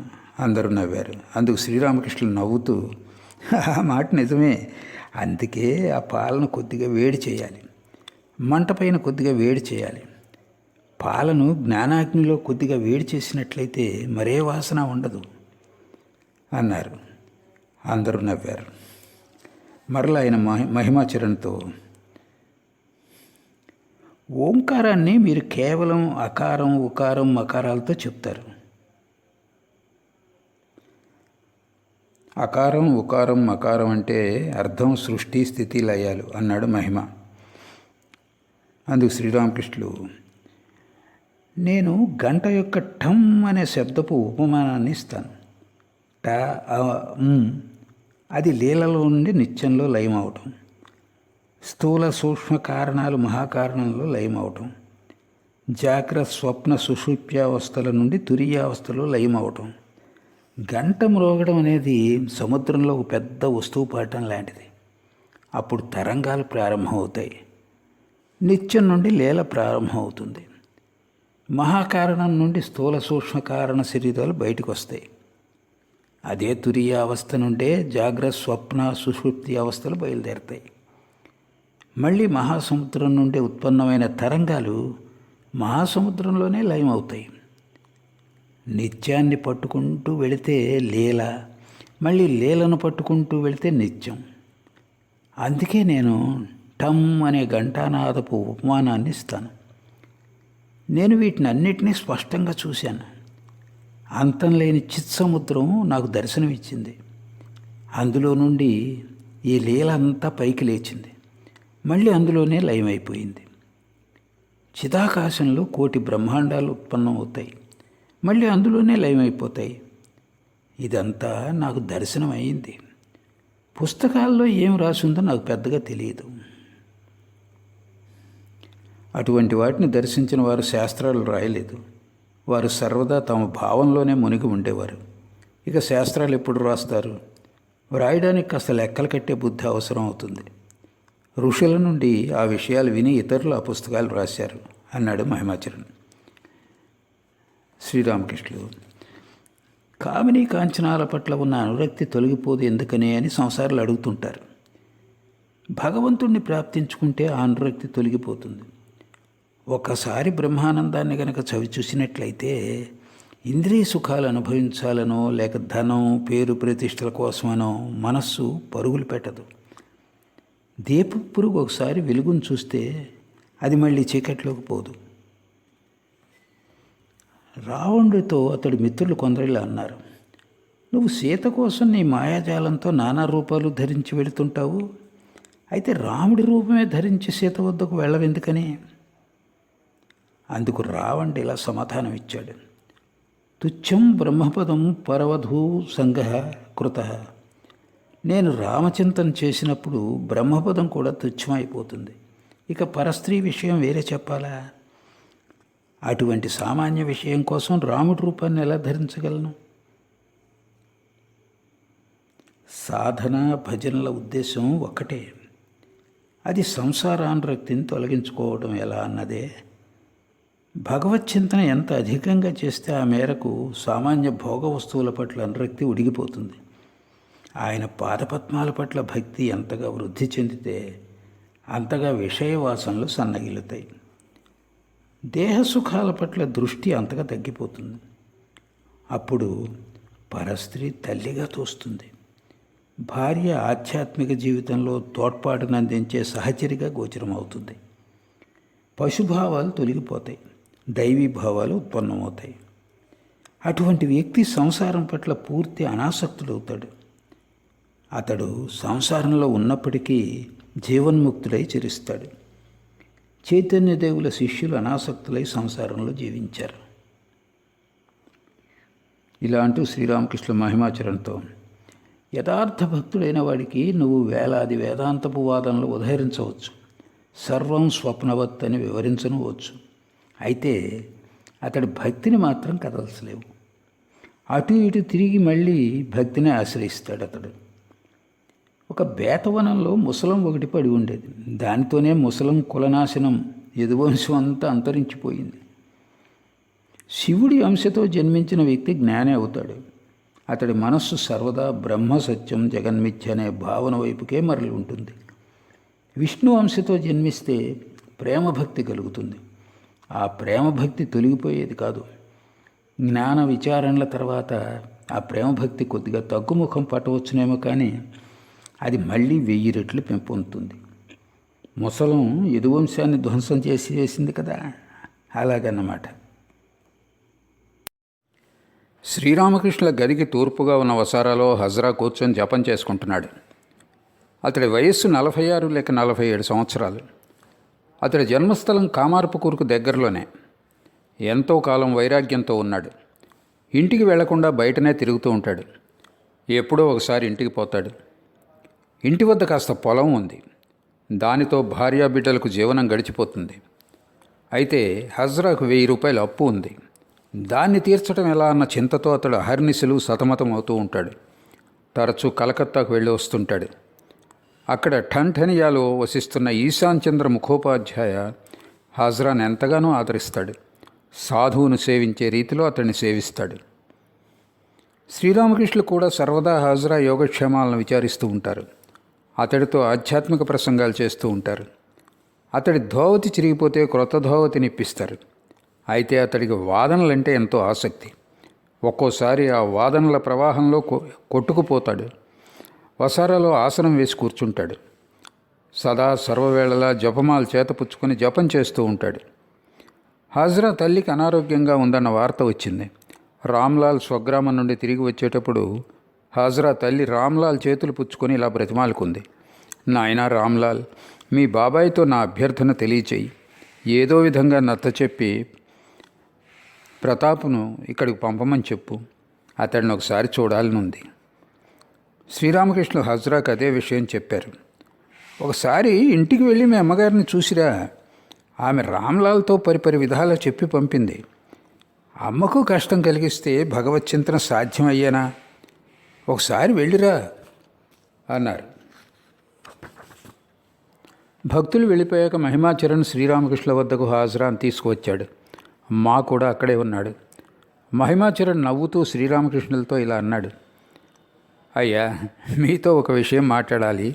హజ్రాను మీరు ఇంటికి వెళ్ళమని చెప్పారట కదా. అయితే అతడికి ఇంటికి వెళ్ళాలని ఏమాత్రం ఇష్టం లేదు. అందుకు శ్రీరామకృష్ణులు, అతడి తల్లి రామ్లాల్ వద్ద ఎంతగానో బాధపడిందట. అందుకే కనీసం 3 రోజుల పాటైనా ఇంటికి వెళ్ళి ఆమెను చూసిరమ్మని అతడితో చెప్పాను. అమ్మను కష్టపెడితే ఆధ్యాత్మిక సాధనల్లో ఫలం దక్కుతుందా ఏమిటి? నేను బృందావనం వెళ్ళినప్పుడు అక్కడే ఉండిపోదామని దాదాపుగా నిశ్చయం చేసుకున్నాను. అంతలో నాకు మా అమ్మ జ్ఞప్తికి వచ్చింది. నేను ఆమె నుండి దూరం అయిపోయినట్లయితే ఆమె విలపిస్తుంది అనుకున్నాను. తర్వాత మధురబాబుతో కలిసి ఇక్కడికి వచ్చేసాను. అయినా హజ్రా లాంటి జ్ఞానికి సంసారంలోకి వెళితే మటుకు భయం ఎందుకు? అందుకు మహిమాచరణ్ నవ్వుతూ, హజ్రా జ్ఞాని అయిపోయినప్పుడే కదా ఆ ప్రశ్న తలెత్తేది అన్నాడు. శ్రీరామకృష్ణులు నవ్వుతూ, ఊహు, హజ్రాకు సర్వం సిద్ధించింది. పిల్లలు కాస్త అప్పు కారణంగానే అతడి మనస్సు సంసారం వైపు కాస్త నిలిచి ఉంది. పెద్దమ్మకు రోగాలన్నీ నయమైపోయాయి, కానీ కాస్త జబ్బు చేసింది అంతే అని జనం అంటుంటారు కదా అన్నారు. అందరూ నవ్వారు. అయితే అతడి జ్ఞానం ఎక్కడ ఉంది మహాశయ అని అడిగాడు మహిమాచరణ్. శ్రీరామకృష్ణ నవ్వుతూ, లేదు నాయనా, నీకు ఆ సంగతి తెలియదు. హజ్రా ఉత్తముడని అందరూ అంటుంటారు. అతడు రాస్మణి ఆలయంలో వసిస్తుంటాడని అందరికీ తెలుసు. జనం సర్వదా హజ్రా గురించే చెప్తుంటారు అంటూ తమను చూపుకుంటూ, దీని గురించి అడిగే నాథుడే లేడు అన్నారు. అందరూ నవ్వారు. హజ్రా, మీరు అసదృశులు, మీకు సాటి అయిన వారు లేరు, అందుకే మిమ్మల్ని ఎవ్వరూ అర్థం చేసుకోలేకున్నారు అన్నాడు. అందుకు శ్రీరామకృష్ణులు, అది సంగతి. అసదృశ్యులతో ఎటువంటి సంబంధాలు పెట్టుకోలేము కదా. మరి అలాంటప్పుడు జనం దీని గురించి ఎందుకు పట్టించుకుంటారు? అందరూ నవ్వారు. మహాశయ, అతడికి మాత్రం ఏం తెలుసు, మీరు ఎలా చెప్తే అలా చేస్తాడు అన్నాడు మహిమాచరణ్. అదేం కాదు, నువ్వే అతడిని అడిగి చూడు. నాతో నీకు నాకు ఎలాంటి సంబంధం లేదు అంటాడు అతడు. ఎక్కువగా వాదిస్తుంటాడు అన్నాడు మహిమ. పైగా మధ్య మధ్యలో నాకు పాఠాలు కూడా నేర్పుతుంటాడు. అందరూ నవ్వారు. ఒక్కోసారి అతడి వాదనలు మితిమీరిపోయినప్పుడు అతన్ని నేను తిట్టడం కూడా జరిగింది. తర్వాత నేను దోమతెరలో పడుకొని ఉన్నప్పుడు ఏమేమి మాట్లాడానో జ్ఞప్తికి వస్తుంది. హజ్రాను బాధ పెట్టానన్న ఆలోచనతో నాకు క్షోభ కలుగుతుంది. వెంటనే లేచి వెళ్ళి హజ్రాకు ప్రణామం చేసి వస్తాను. అప్పటికి కానీ నా మనస్సు స్థిమితపడదు. ఇలా అంటూ హజ్రాతో, నువ్వు శుద్ధ ఆత్మను ఈశ్వరుడు అని ఎందుకంటావు? శుద్ధాత్మ నిష్క్రియమైంది, 3 అవస్థలకు సాక్షీభూతమైంది. సృష్టి స్థితి లయాల గురించి ఆలోచించినప్పుడు దాన్ని ఈశ్వరుడు అంటాను. శుద్ధాత్మ ఎలా ఉంటుందో తెలుసా? అది సూదికి సుమారు దూరంలో ఉన్న అయస్కాంతం లాంటిది. అయితే సూది కదులుతూనే ఉంటుంది, కానీ అయస్కాంతం ఎటువంటి కదలిక లేకుండా ఉంటుంది, నిష్క్రియమై ఉంటుంది. సాయంకాలం అవబోతోంది. శ్రీరామకృష్ణ గదిలో పచారులు చేస్తున్నారు. మా ఒంటరిగా కూర్చుని ఏదో ఆలోచిస్తున్నాడు. ఉన్నట్లుండి శ్రీరామకృష్ణ ఆప్యాయంగా అతడితో ఇలా అన్నారు. నాకు 1-2 నార వస్త్రాలు పట్టుకురా. నేను అందరి వస్త్రాలను ఉపయోగించలేను కదా. మొదట్లో కెప్టెన్ అడుగుదాం అనుకున్నాను, కానీ ఇప్పుడు నువ్వే పట్టురా. మా కూర్చున్నవాడు లేచి నిలబడి చిత్తమండి అన్నాడు. సంధ్యాకాలం అయింది. శ్రీరామకృష్ణ గదిలో సాంబ్రాణి ధూపం వేశారు. ఆయన గదిలోని దేవతాపటాలకు మ్రొక్కి బీజమంత్రాన్ని జపించారు. పిదప నామ సంకీర్తన చేయసాగారు. గది బయట అపూర్వమైన శోభ నెలకొని ఉంది. కార్తీక మాసపు శుక్లపక్ష సప్తమి తిథి. దక్షిణేశ్వర కాళికాలయం విమలచంద్ర కిరణాలలో స్నానం చేస్తున్నట్లున్నది. మరోవైపు భాగీరథి మెల్లమెల్లగా ప్రవహిస్తోంది. పోటు ఆగిపోయింది. దేవాలయ హారతినాదాలు గంగానది యొక్క స్నిగ్ధ ఉజ్వల ప్రవాహం నుండి ఉత్పన్నమవుతున్న మర్మరధ్వనితో కలిసిపోయి సుదూరంలో లయమైపోతున్నాయి. ఆలయపు ఆవరణలో ఏకకాలంలో కాళీ, విష్ణు శివాలయాల్లో కన్నుల పండుగగా హారతి జరుగుతోంది. పూజారి 12 శివలింగాలకు ఒక్కొక్కటిగా హారతిస్తున్నాడు. అతని కుడి చేతిలోని పంచదీపం, ఎడమ చేతిలో గంట, వెంట ఉన్న పరిచారకం చేతిలో జయగంట ఉన్నాయి. నహబత్తులో నుండి సాయం సంధ్యాకాలపు రాగాలు వినవస్తున్నాయి. ఆనందమై కాళీమాత నిత్యోత్సవం జీవునికి ఇలా జ్ఞప్తి చేస్తున్నట్లుంది. ఓ జీవుడా, నువ్వు నిరాశతో కృంగిపోవద్దు. సంసారంలో సుఖదుఖాలు ఉన్నాయన్న మాట నిజమే. అయితే ఏమిటి? ఉంటే ఉండనివ్వు. నీ మటుకు నువ్వు సదా ఆనందంలో విహరిస్తూ ఉండు. ఎందుకంటే మనకు అమ్మ ఉంది కదా. ఏ అమ్మ? జగత్తుకు అమ్మ. దాసీపుత్రుడికి తినడానికి సరైన తిండి దొరక్కపోవచ్చు, ధరించడానికి మంచి వస్త్రం లేకపోవచ్చు, వసించడానికి సరైన చోటు లేకపోవచ్చు. అయితేనేం మా అమ్మ ఉంది అనే ధీమా అతడికి ఉంటుంది. మన తల్లి సవతి తల్లి కాదు, సొంత తల్లి. నేను ఎవరిని ఎక్కడి నుండి వచ్చాను, నేను ఎక్కడికి పోతాను అన్నీ ఆమెకే ఎరుక. ఇవన్నీ మనం తెలుసుకుని ఏం చేయాలి? అవసరమైతే ఆమె తెలియచేస్తుంది. నువ్వు మాత్రం ఆనందంలో మునిగిపో. శ్రీరామకృష్ణులు గదిలో తమ సహజమైన ఆనందమయ స్థితిలో ఓలలాడుతున్నారు. ఇంతలో కలకత్తా నుండి ఈశాన్ వచ్చాడు. అతడికి భగవంతుని మీద ప్రగాఢ విశ్వాసం. ఎవరైనా ఇంటి నుండి బయలుదేరేటప్పుడు పావన దుర్గానామాన్ని ఒక్కసారి ఉచ్చరించినట్లయితే పరమశివుడు త్రిశూలాన్ని చేతపట్టుకుని వెంట వస్తూ అతడిని అన్ని విపత్తుల నుండి రక్షిస్తాడు అని ఈశాన్ అంటుంటాడు. శ్రీరామకృష్ణులు ఈశాన్తో, నీకు అపారమైన విశ్వాసం ఉంది, అయితే మాకు అంతగా లేదు అన్నారు. అందరూ నవ్వారు. విశ్వాసం ద్వారా మాత్రమే భగవంతుని పొందగలం. అవునండి అన్నాడు ఈశాన్.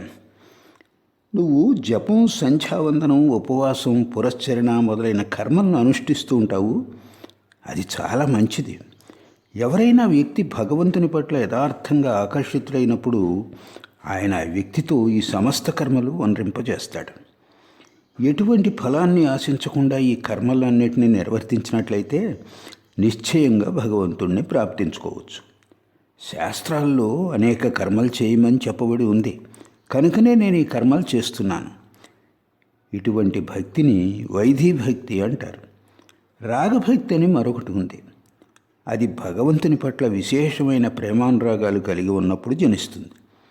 ప్రహ్లాదునికి ఆ భక్తి ఉండేది. ఆ భక్తి కలిగినప్పుడు అటు పిమ్మట వైదీ కర్మల అవసరం ఉండదు. సంధ్యాకాలానికి మునుపు మా అటు ఇటు పచారులు చేస్తూ ఇలా తలపోస్తున్నాడు. రాముడి ఇచ్ఛ. ఇది ఎంత చక్కటి విషయం!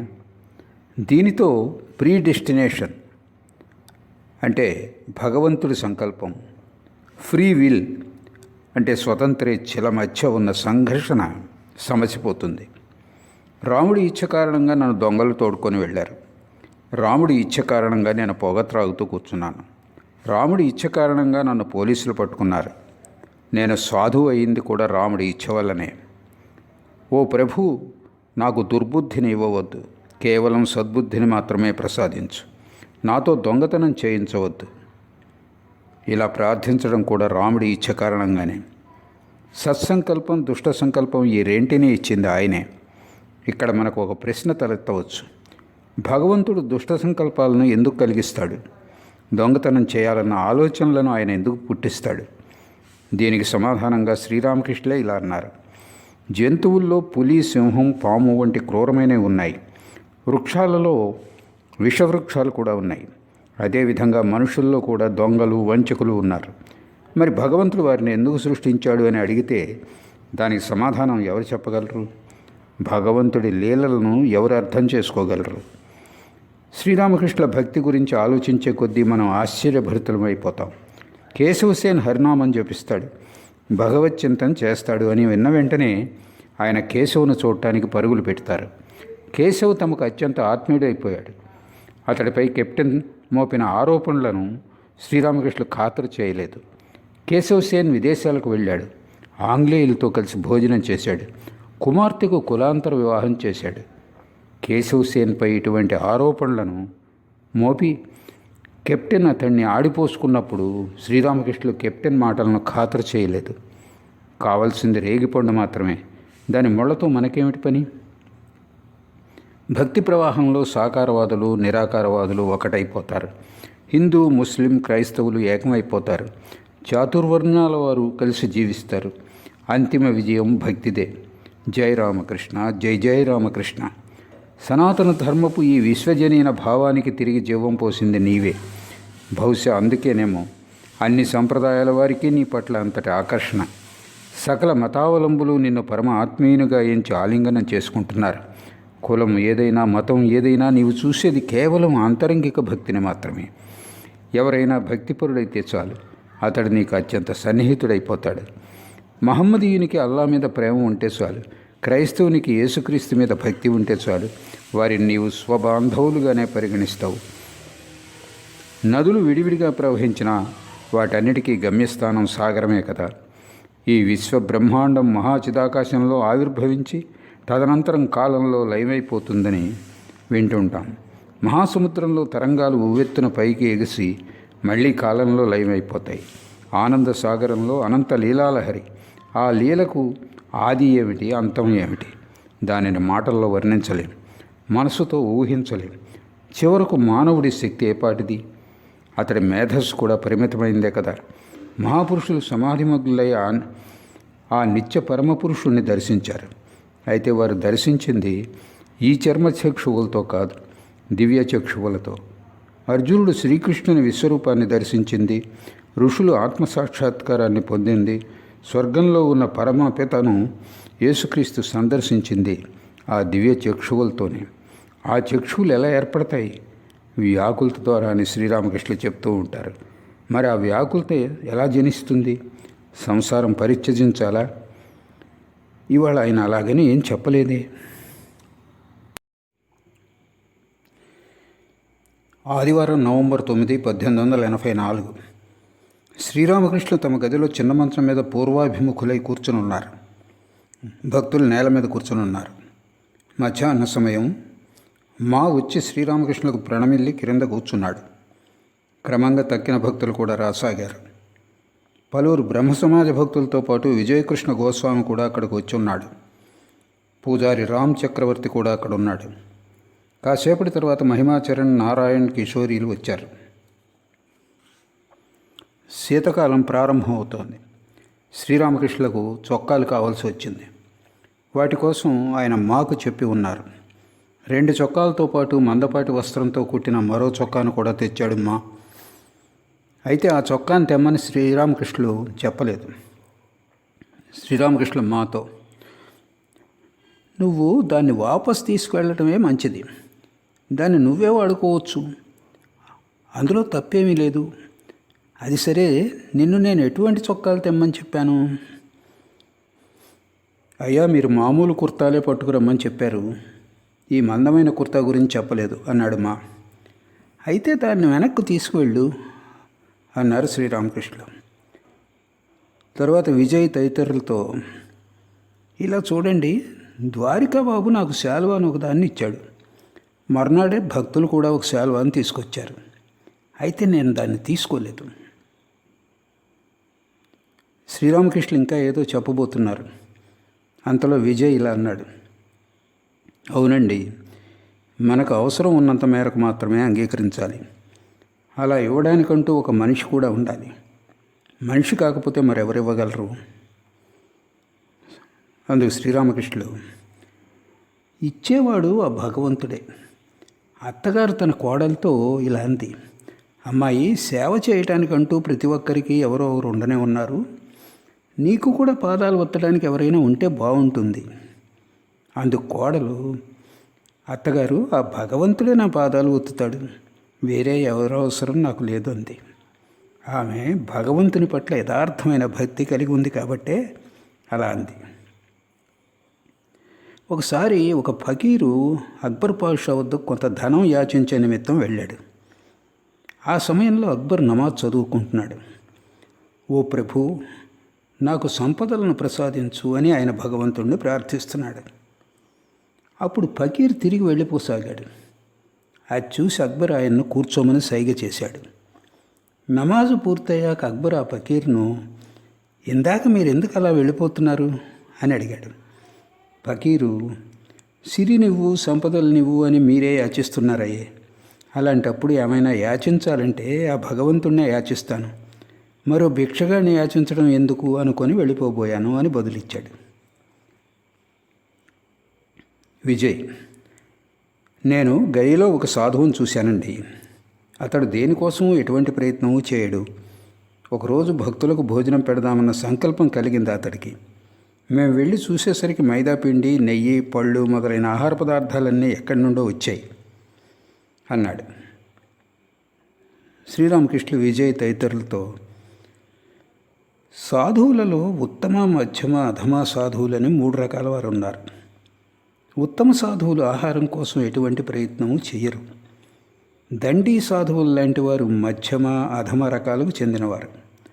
మధ్యమ సాధువు ఆహారం నిమిత్తం ఏదో ఒక ఇంటి ముందు నమో నారాయణ అని చెప్పి నిలబడిపోతాడు. అధమ సాధువుకు భిక్ష లభించినట్లయితే కొట్లాటకు దిగుతాడు. అందరూ నవ్వారు. ఉత్తమ సాధువు ప్రవర్తన కొండ చెలువులా ఉంటుంది. అతడు ఒక చోట కూర్చుని ఉంటాడు. ఆహారమే అతడి వద్దకు వస్తుంది. కొండ చిలువ తాను ఉన్న చోటు నుండి ప్రక్కకు కదలదు. బాలబ్రహ్మచారి అయిన ఒక కౌమార సన్యాసి భిక్షాటనకు వెళ్ళాడు. ఒక అమ్మాయి అతనికి భిక్షనిచ్చింది. ఆమె స్తనాలను చూసి అతడు ఆమెకు ఛాతీపైన వ్రణాలు లేచాయని తలచి వాటి గురించి ఆమెను అడిగాడు. అప్పుడు ఇంట్లో స్త్రీలు వచ్చి ఆ అమ్మాయి గర్భం నుంచి ఏదో ఒక రోజున సంతానం జనిస్తుందని, అప్పుడు భగవంతుడు ఆ స్తనాల ద్వారా వారికి పాలు ఇప్పిస్తాడని విసిద్ధపరిచారు. భగవంతుడు వారి కోసం ఏర్పాటు చేసి ఉన్నాడని చెప్పారు. ఈ మాటలు విని ఆ సన్యాసి ఆశ్చర్యభరితుడై ఇలా అన్నాడు, మరి అలాగైతే నాకు భిక్ష ఎత్తాల్సిన అగత్యం లేదు. నా కోసం కూడా భగవంతుడు ఏదో ఒక ఏర్పాటు చేసే ఉంటాడు. మరి అలాగైతే మేం కూడా ఎటువంటి ప్రయత్నాలు చేయకూడదా అని కొందరు భక్తులు ఆలోచిస్తున్నారు. అప్పుడు శ్రీరామకృష్ణుడు, కానీ ప్రయత్నం చేయటం అవసరమని భావించేవారు ప్రయత్నించి తీరాలి. ఈ విషయమై భక్తమాలలో చక్కని కథ ఒకటి ఉంది కదండి అన్నాడు విజయ్. అదేమిటో కాస్త మాకు చెప్పు అన్నారు శ్రీరామకృష్ణుడు. లేదండి, మీరే చెప్పండి అన్నాడు విజయ్. కాదు నువ్వే చెప్పు, నాకు సరిగా గుర్తుకు రావటం లేదు అన్నారు శ్రీరామకృష్ణులు. ప్రారంభంలో శ్రవణం చేయవలసి ఉంటుంది. అందుకే నేను వాటిని మొట్టమొదట్లో వినేవాడిని. కానీ ప్రస్తుతం నేను ఉన్న స్థితి వేరు. హనుమంతుడు ఇలా అన్నాడు: నేను తిథివార నక్షత్రాలు ఎరుగను, నేను కేవలం రామచింతన మాత్రం చేస్తాను అని. చాతక పక్షి కేవలం వర్షపు నీటిని మాత్రమే అపేక్షిస్తుంది. దప్పికతో ప్రాణాలు పోతున్నా సరే అది నోరు పైకెత్తి ఆకాశం నుండి జాలువారే నీటిని మాత్రమే కోరుతుంది. గంగా, యమున, సప్త సముద్రాలు నీటితో పరిపూర్ణంగా నిండి ఉంటాయి. అయినప్పటికీ అది భూజలాన్ని మాత్రం త్రాగనే త్రాగదు. రామలక్ష్మణులు పంపా సరోవరం వద్దకు వెళ్ళారు. ఒక కాకి నీటి కోసం పరితపించబోవటం లక్ష్మణుడు చూశాడు. అది మాటిమాటికి సరోవరంలో నీటిని త్రాగడానికి వస్తుంది, కానీ నీటిని త్రాగడం లేదు. దాని గురించి లక్ష్మణుడు అడిగేసరికి రాముడు ఇలా వివరించాడు: తమ్ముడు, ఈ కాకి గొప్ప భక్తిపరురాలు. అహర్నిశలు అది రామనామం జపిస్తుంది. దప్పికతో దాని గొంతు ఎండిపోతుంది, కానీ అది మాత్రం రామనామ జపానికి ఆటంకం కలుగుతుందన్న భయంతో నీరు త్రాగటం లేదు అని చెప్పాడు. ఒకసారి పూర్ణిమ రోజున నేను హల్దార్ని ఇవాళ అమావాస్య అని అడిగాను. అందరూ నవ్వారు. నవ్వుతూ అవునయ్యా, నిజమే. పూర్ణిమ అమావాస్యల మధ్య భేదభావం తొలగిపోవటం పూర్ణ జ్ఞానుల లక్షణం అని విని ఉన్నాను. అయితే హలధార్ని ఈ విషయంలో ఎవరు ఒప్పించగలరు? అతడు ఇలా అన్నాడు: ఇది నిజంగానే కలికాలం సుమండి. అమావాస్య పూర్ణిమల మధ్య వ్యత్యాసం కూడా ఇతడికి తెలియటం లేదు. అయితే లోకులు మాత్రం ఇతడిని గౌరవిస్తారు. ఇంతలో మహిమాచరణ్ లోపలికి వచ్చాడు. శ్రీరామకృష్ణులు సాదరభావంతో రండి రండి కూర్చోండి అంటూ విజయ్ తదితర భక్తులతో, అటువంటి స్థితిలో నేను తారీఖు గుర్తుంచుకోలేను. ఆ మధ్య ఒకసారి వేణిపాల్ ఉద్యానవనంలో ఉత్సవం జరిగింది. అయితే నేను తారీఖు మర్చిపోయానాయే. ఫలానా రోజు మంచి రోజు, ఆ రోజు కూర్చుని తనివి తీరా భగవన్నామని జపిస్తాను అని నేను నిశ్చయించుకోలేను. శ్రీరామకృష్ణులు కాసేపు ఏదో ఆలోచిస్తున్నట్టున్నారు. మళ్ళీ సంభాషణ కొనసాగించారు శ్రీరామకృష్ణులు. అయితే ఫలానా వ్యక్తి వస్తానంటే మాత్రం జ్ఞాపకం ఉంటుంది. భగవంతుని మీద 100కి 100 పాళ్ల విశ్వాసం ఏర్పడినప్పుడు ఈ స్థితి కలుగుతుంది. హనుమంతుడు లంక నుండి తిరిగి వచ్చినప్పుడు రాముడు అతన్ని ఇలా అడిగాడు: హనుమ, నువ్వు సీతను చూశావు కదా, ఆమె ఎలా ఉందో కాస్త చెప్పు. అందుకు హనుమంతుడు ఇలా బదులిచ్చాడు: ఓ రామ, నేను అక్కడ కేవలం సీతాదేవి శరీరం మాత్రమే పడి ఉండటం చూశాను. ఆ శరీరంలో మనస్సు, ప్రాణం లేదు. తన మనోప్రాణాలన్నింటినీ ఆమె నీ పాదపద్మాల వద్దనే సమర్పించింది. అందుకే కేవలం ఆమె శరీరం మాత్రమే అక్కడ పడి ఉండటం చూశాను. పైగా అక్కడ యమధర్మరాజు తచ్చాడుతుండటం నేను చూశాను. ఆయన మాత్రం ఏం చేయగలడు? అక్కడ ఉన్నది కేవలం శరీరం మాత్రమే, అందులో మనోప్రాణాలు లేవాయే. నువ్వు దేని గురించి అయితే ధ్యానిస్తావో అదే స్వభావం నువ్వు సంతరించుకుంటావు. రాత్రింబవళ్ళు భగవచ్చింతన చేయటం వల్ల భగవంతుని స్వభావమే కలుగుతుంది. ఉప్పు బొమ్మ ఒకటి సముద్రపు లోతు కొలవటానికి వెళ్ళింది, కానీ అది సముద్రంలో ఒకటైపోయింది. పుస్తకాల, శాస్త్రాల లక్ష్యం ఏమిటి? భగవత్ సాక్షాత్కారమే. ఒక వ్యక్తి ఒక సాధువుకు చెందిన పుస్తకాన్ని తెరిచి చూశాడు.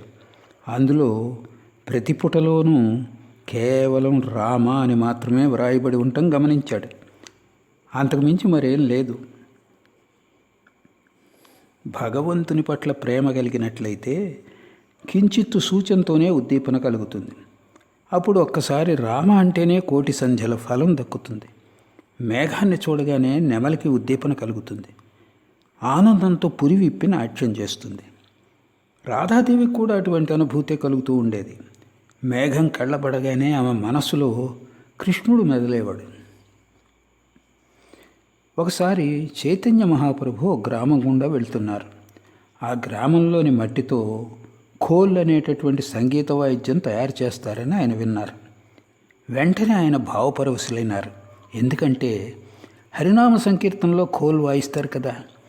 అయితే ఇటువంటి ఉద్దీపన ఎవరికి కలుగుతుంది? విషయాసక్తిని త్యజించిన వారికే, ఈ విషయాసక్తి అనే రసం ఇంకిపోయిన వారికి కించిత్తు సూచనతోనే ఉద్దీపన కలుగుతుంది. చెమ్మగిలిన అగ్గిపుల్లను నువ్వు 1000 సార్లు గీసినా సరే అది మాత్రం వెలగనే వెలగదు. అయితే అది ఎండి ఉన్నట్లయితే కాస్త గీయగానే గప్మంటూ వెలుగుతుంది. దేహానికి సుఖదుఖాలనేవి ఉండనే ఉన్నాయి. భగవత్ సాక్షాత్కారం పొందినవాడు తన మనస్సు, ప్రాణం, దేహం, ఆత్మ సమస్తాన్ని భగవంతుడికే సమర్పిస్తాడు. పంపా సరోవరంలో స్నానం చేయటానికి వెళ్ళినప్పుడు రామలక్ష్మణులు తమ ధనువులను నేలలోని కూర్చారు. స్నానం చేశాక లక్ష్మణుడు ధనుస్సును తీసుకొని చూసేసరికి దాని కొస రక్తసిక్తమై ఉండటం గమనించాడు. రాముడు అతడితో, తమ్ముడు చూడు చూడు, ఏదో ప్రాణి హింసకు గురైనట్లుంది అన్నాడు.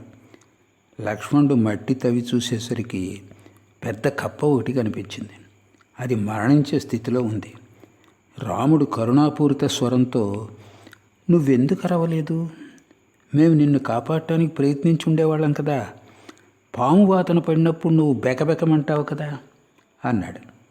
అందుకు ఆ కప్ప ఇలా అంది, ఓ రామ, పాము పట్టుకున్నప్పుడు ఓ రామ రక్షించు, ఓ రామ రక్షించని కేకలు పెడతాను. అయితే ఇప్పుడు చూడబోతే రాముడే నన్ను చంపుతున్నాడు, అందుకే మౌనం వహించాను అంది. భక్తులను చూస్తూ శ్రీరామకృష్ణులు కాసేపు మౌనంగా ఉన్నారు. గురు శిష్య సంప్రదాయాన్ని మహిమాచరణ అంగీకరించడని ఆయన విని ఉన్నారు. ఆ విషయాన్ని ప్రస్తావిస్తూ సంభాషణ కొనసాగించారు. శ్రీరామకృష్ణులు, గురువాక్యాల పట్ల విశ్వాసం ఉండటం మంచిది. గురువు ప్రవర్తనను చూడవలసిన అవసరం లేదు.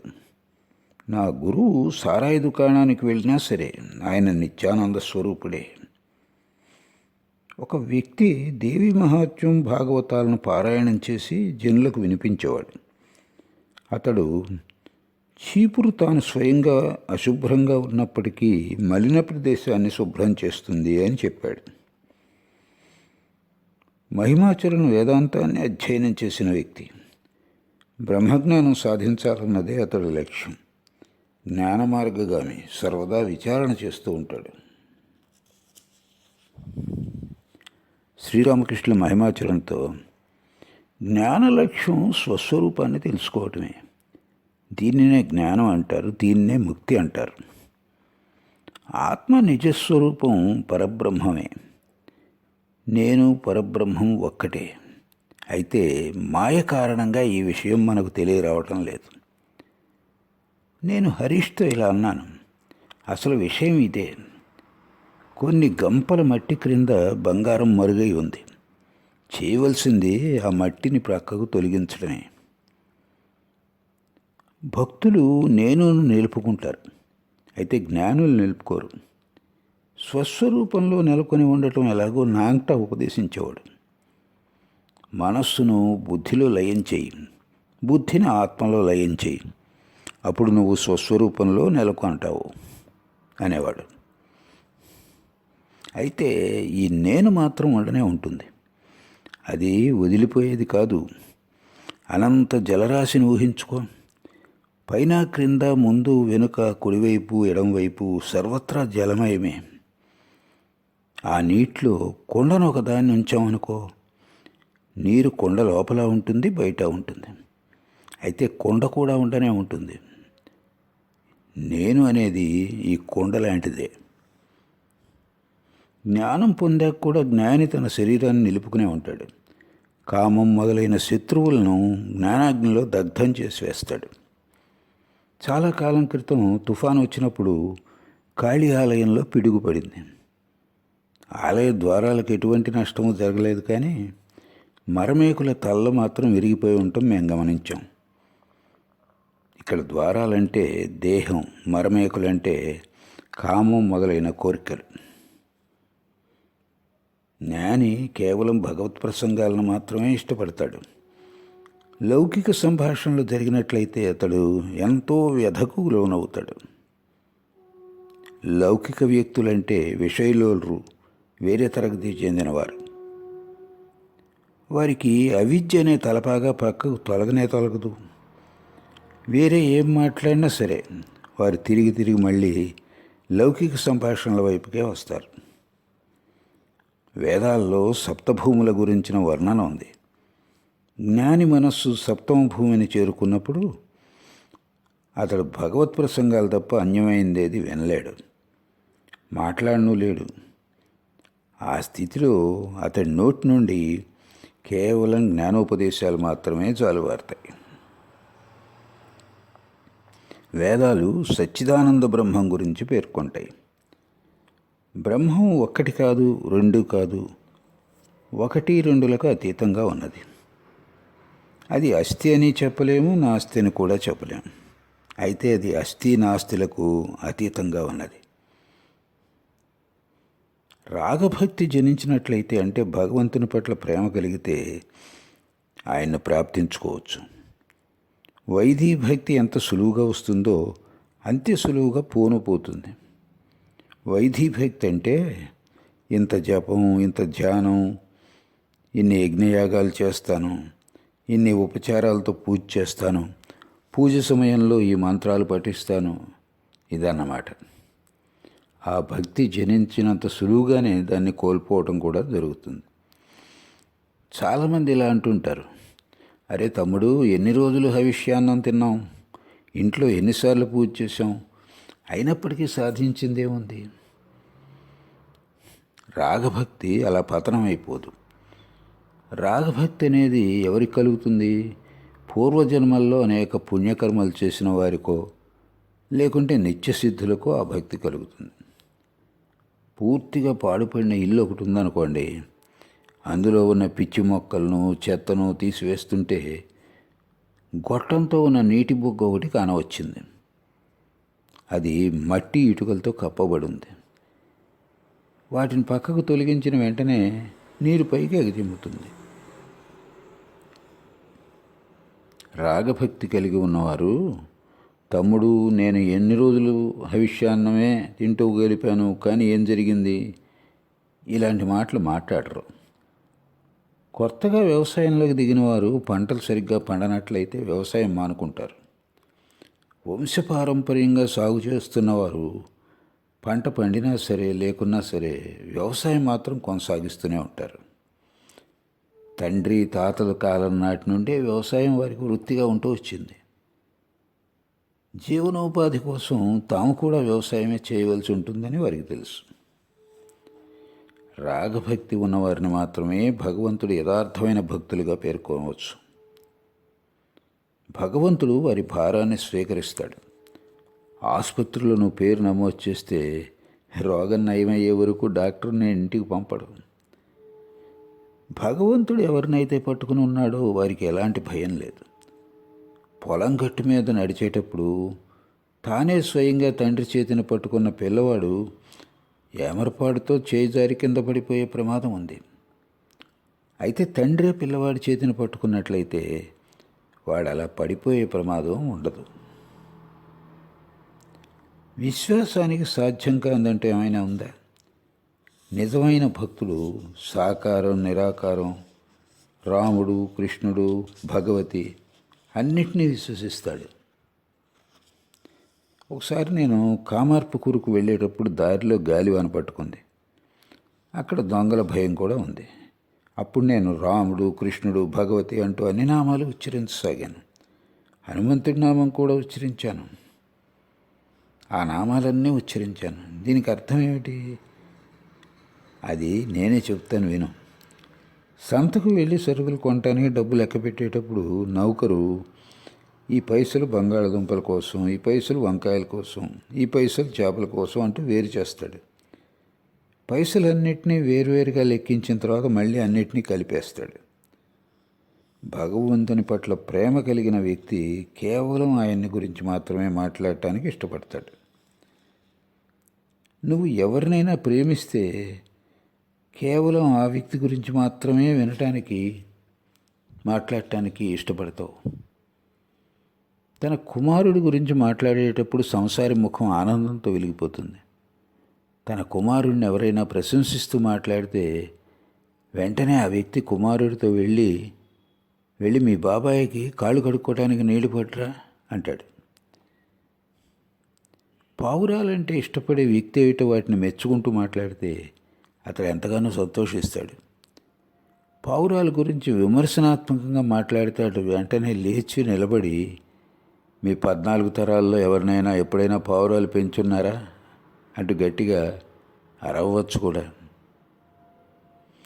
గార్హస్థ్య జీవితం గడుపుతున్న మహిమాచరణను ఉద్దేశిస్తూ శ్రీరామకృష్ణులు ఇలా మాట్లాడసాగారు.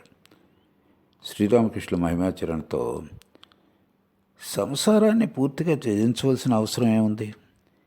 దాని పట్ల అనురక్తి తొలగిపోతే చాలు. కానీ సాధనలు చేయాలి. ఇంద్రియాలతో యుద్ధం చేయవలసి ఉంటుంది.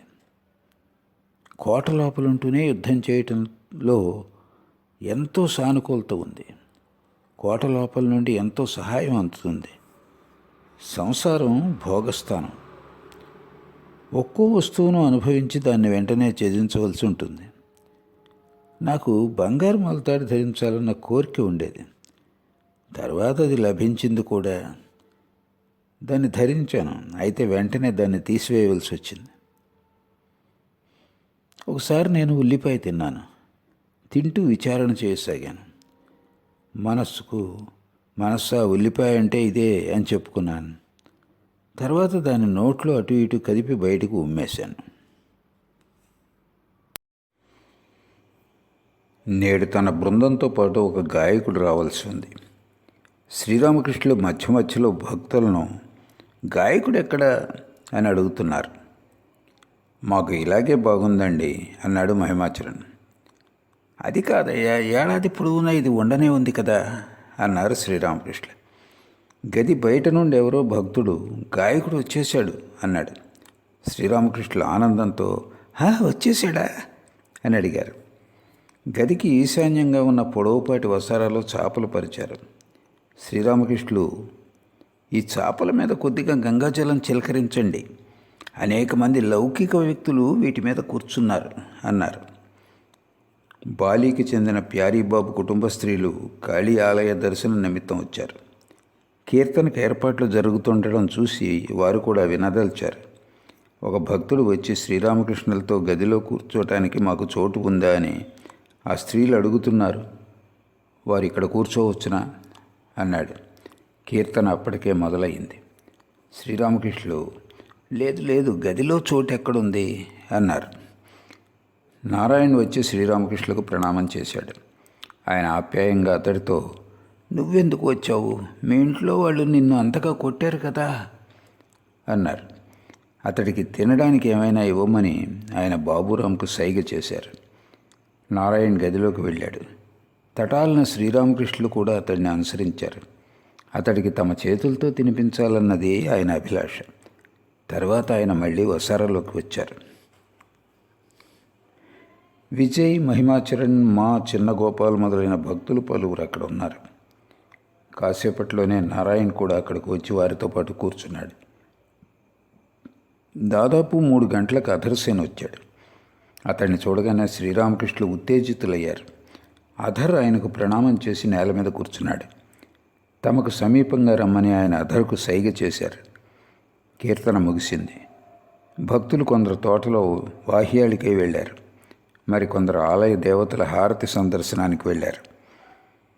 సంధ్యాకాలం తర్వాత శ్రీరామకృష్ణ గదిలో కీర్తన ఏర్పాటు చేశారు.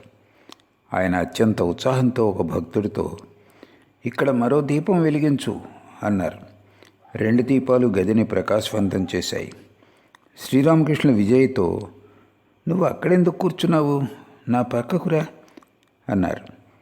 ఈసారి కీర్తన గంభీర వాతావరణాన్ని సృష్టించింది. శ్రీరామకృష్ణులు భావపారవస్యంలో నృత్యం చేయసాగారు. భక్తులు కూడా ఆయన చుట్టూ వృత్తాకారంలో నృత్యం చేశారు. నృత్యం చేస్తుండగా విజయ్ వస్త్రాలు జారిపోయాయి. దిగంబరుడైపోయాడు. అయితే అతడికి బాహ్యస్పృహ లేదాయే. కీర్తన పూర్తయ్యాక విజయ్ తన తాళం చెవి కోసం వెతుక్కోసాగాడు. అది ఎక్కడో పడిపోయింది.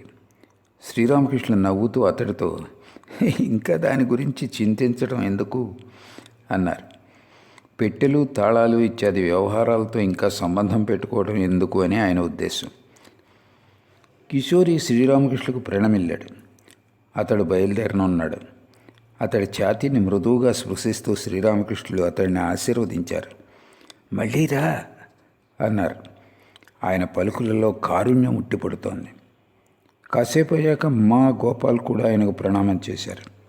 వారు కూడా బయలుదేరనున్నారు. మళ్ళీ అదే కరుణాపూరితమైన పలుకులు. రేపు ఉదయం వెళ్ళరాదా?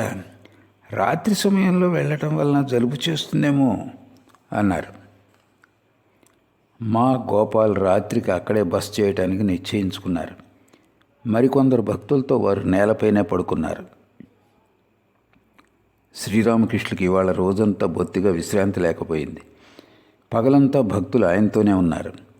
కాసేపు ఆయన బయటకు వెళ్ళి వచ్చారు.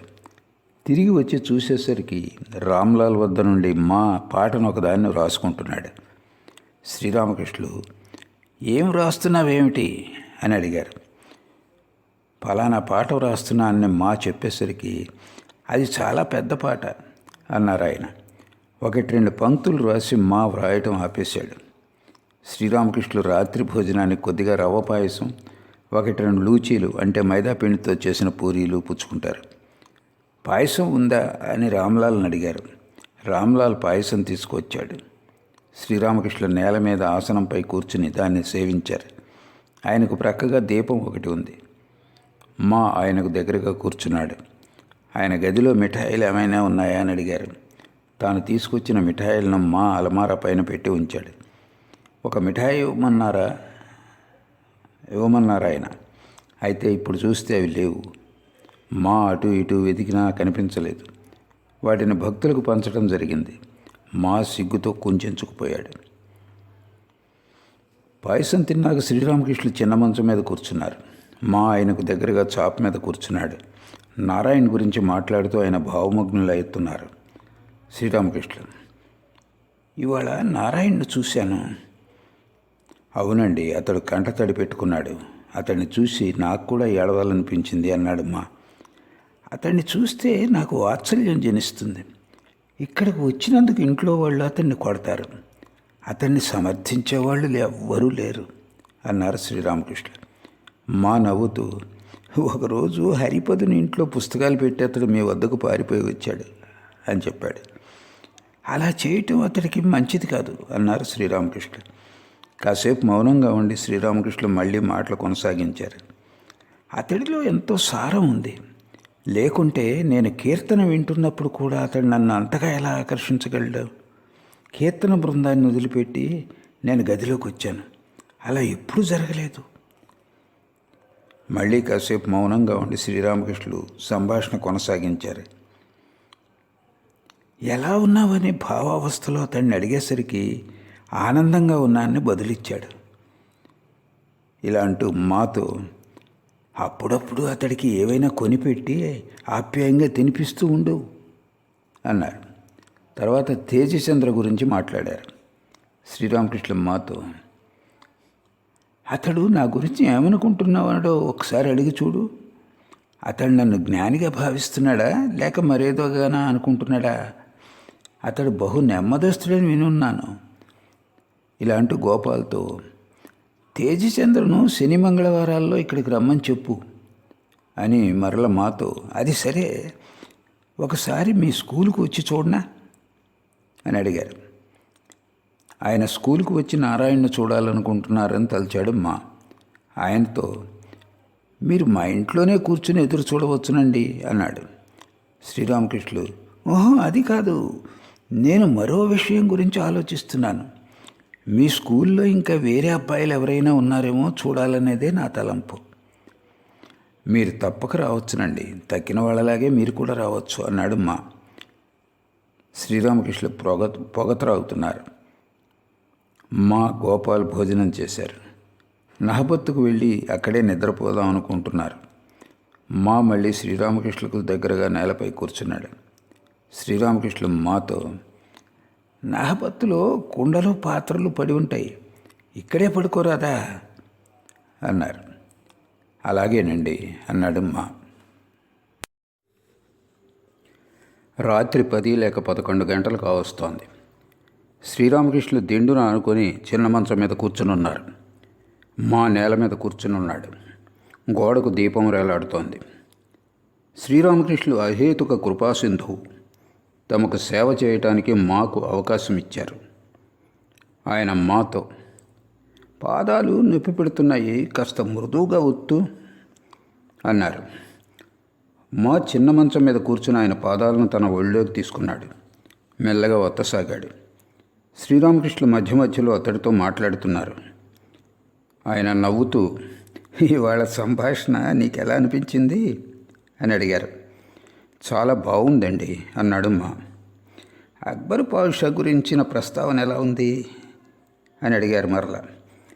బాగుందండి అన్నాడు మా. అదేమిటో ఒకసారి చెప్పు చూద్దాం అన్నారు. మా, ఒక ఫకీరు అక్బర్ వద్దకు వచ్చాడు. ఆ సమయంలో ఆయన నమాజ్ చదువుతున్నాడు. నమాజ్ చదువుతూ సిరి సంపదలు ప్రసాదించమని అల్లాను ప్రార్థిస్తున్నాడు. అది చూసి ఫకీరు గదిలో నుండి బయటకు వెళ్ళిపోబోయాడు. తర్వాత అక్బర్ దాని గురించి ప్రశ్నించేసరికి, భిక్షమెత్తవలసి వస్తే మరో బికారి వద్ద భిక్షమెత్తడం ఎందుకు అని బదులిచ్చాడో ఫకీరు. శ్రీరామకృష్ణ, ఇంకా ఏమేం మాట్లాడుకున్నాం? సంచయం చేయడం గురించి మీరు చాలా చెప్పారు అన్నాడు మా. ఏం చెప్పానేమిటి అన్నారు శ్రీరామకృష్ణ. ప్రయత్నం చేయాలి అన్న భావన ఉన్నంతవరకు ప్రయత్నించవలసిందే. దాని గురించి మీరు సింధీలో ఎంత చక్కగా చెప్పారు అన్నాడు మా. ఏం చెప్పాను అని అడిగారు శ్రీరామకృష్ణ. భగవంతుని సంపూర్ణంగా శరణుచొచ్చిన వారి భారాన్ని ఆయనే స్వీకరిస్తాడు. యుక్త వయస్సు రాని కుర్రవాడి బాగోగులు సంరక్షకుడు చూసుకోవటం లాంటిది అది. మరో విషయం కూడా చెప్పారు. విందు భోజనంలో కూర్చోవడానికి పిల్లవాడు చోటు వెతుక్కోలేని పక్షంలో వేరే ఎవరైనా వచ్చి అతన్ని కూర్చోబెడతారు. అందుకు శ్రీరామకృష్ణులు, ఓహో, ఇక్కడ పొరపడ్డావు. పిల్లవాడి చేతిని తండ్రి పుచ్చుకున్నట్లయితే వాడు పడిపోయే ప్రమాదం ఉండదని నేను చెప్పాను. ఇంకా మీరు 3 రకాల సాధువుల గురించి చెప్పారు. ఉత్తమ సాధువు తన ఆహారం కోసం అటు ఇటు ఎక్కడికి వెళ్ళడు. తాను కూర్చున్న చోటనే అతడికి ఆహారం లభిస్తుంది. మీరు ఆ కౌమార సన్యాసి కథ కూడా చెప్పారు. ఒక అమ్మాయి స్తనాలను చూసి అతడు ఛాతీపైన వ్రణాలు ఎందుకున్నాయి అని అడిగాడు. ఇంకా ఎన్నెన్నో అద్భుతమైన విషయాలు చెప్పారు. దేనికి అదే సాటి అన్నాడు మా. శ్రీరామకృష్ణ నవ్వుతూ, ఏమిటవి అని అడిగారు. పంప కాకి కథ. అహర్నిశలో అది రామనామం జపించేది.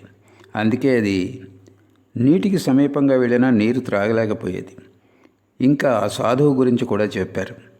అతడి పుస్తకంలో కేవలం ఓం రామ అని మాత్రమే వ్రాసింది. ఇంకా రాముడితో హనుమంతుడు ఏం చెప్పాడో చెప్పారు అన్నాడు మా. ఏం చెప్పాడు అని అడిగారు శ్రీరామకృష్ణ. హనుమంతుడు రాముడితో, ఓ రామ, నేను లంకలో సీతాదేవిని చూశాను. అయితే అక్కడ ఉన్నది ఆమె దేహం మాత్రమే.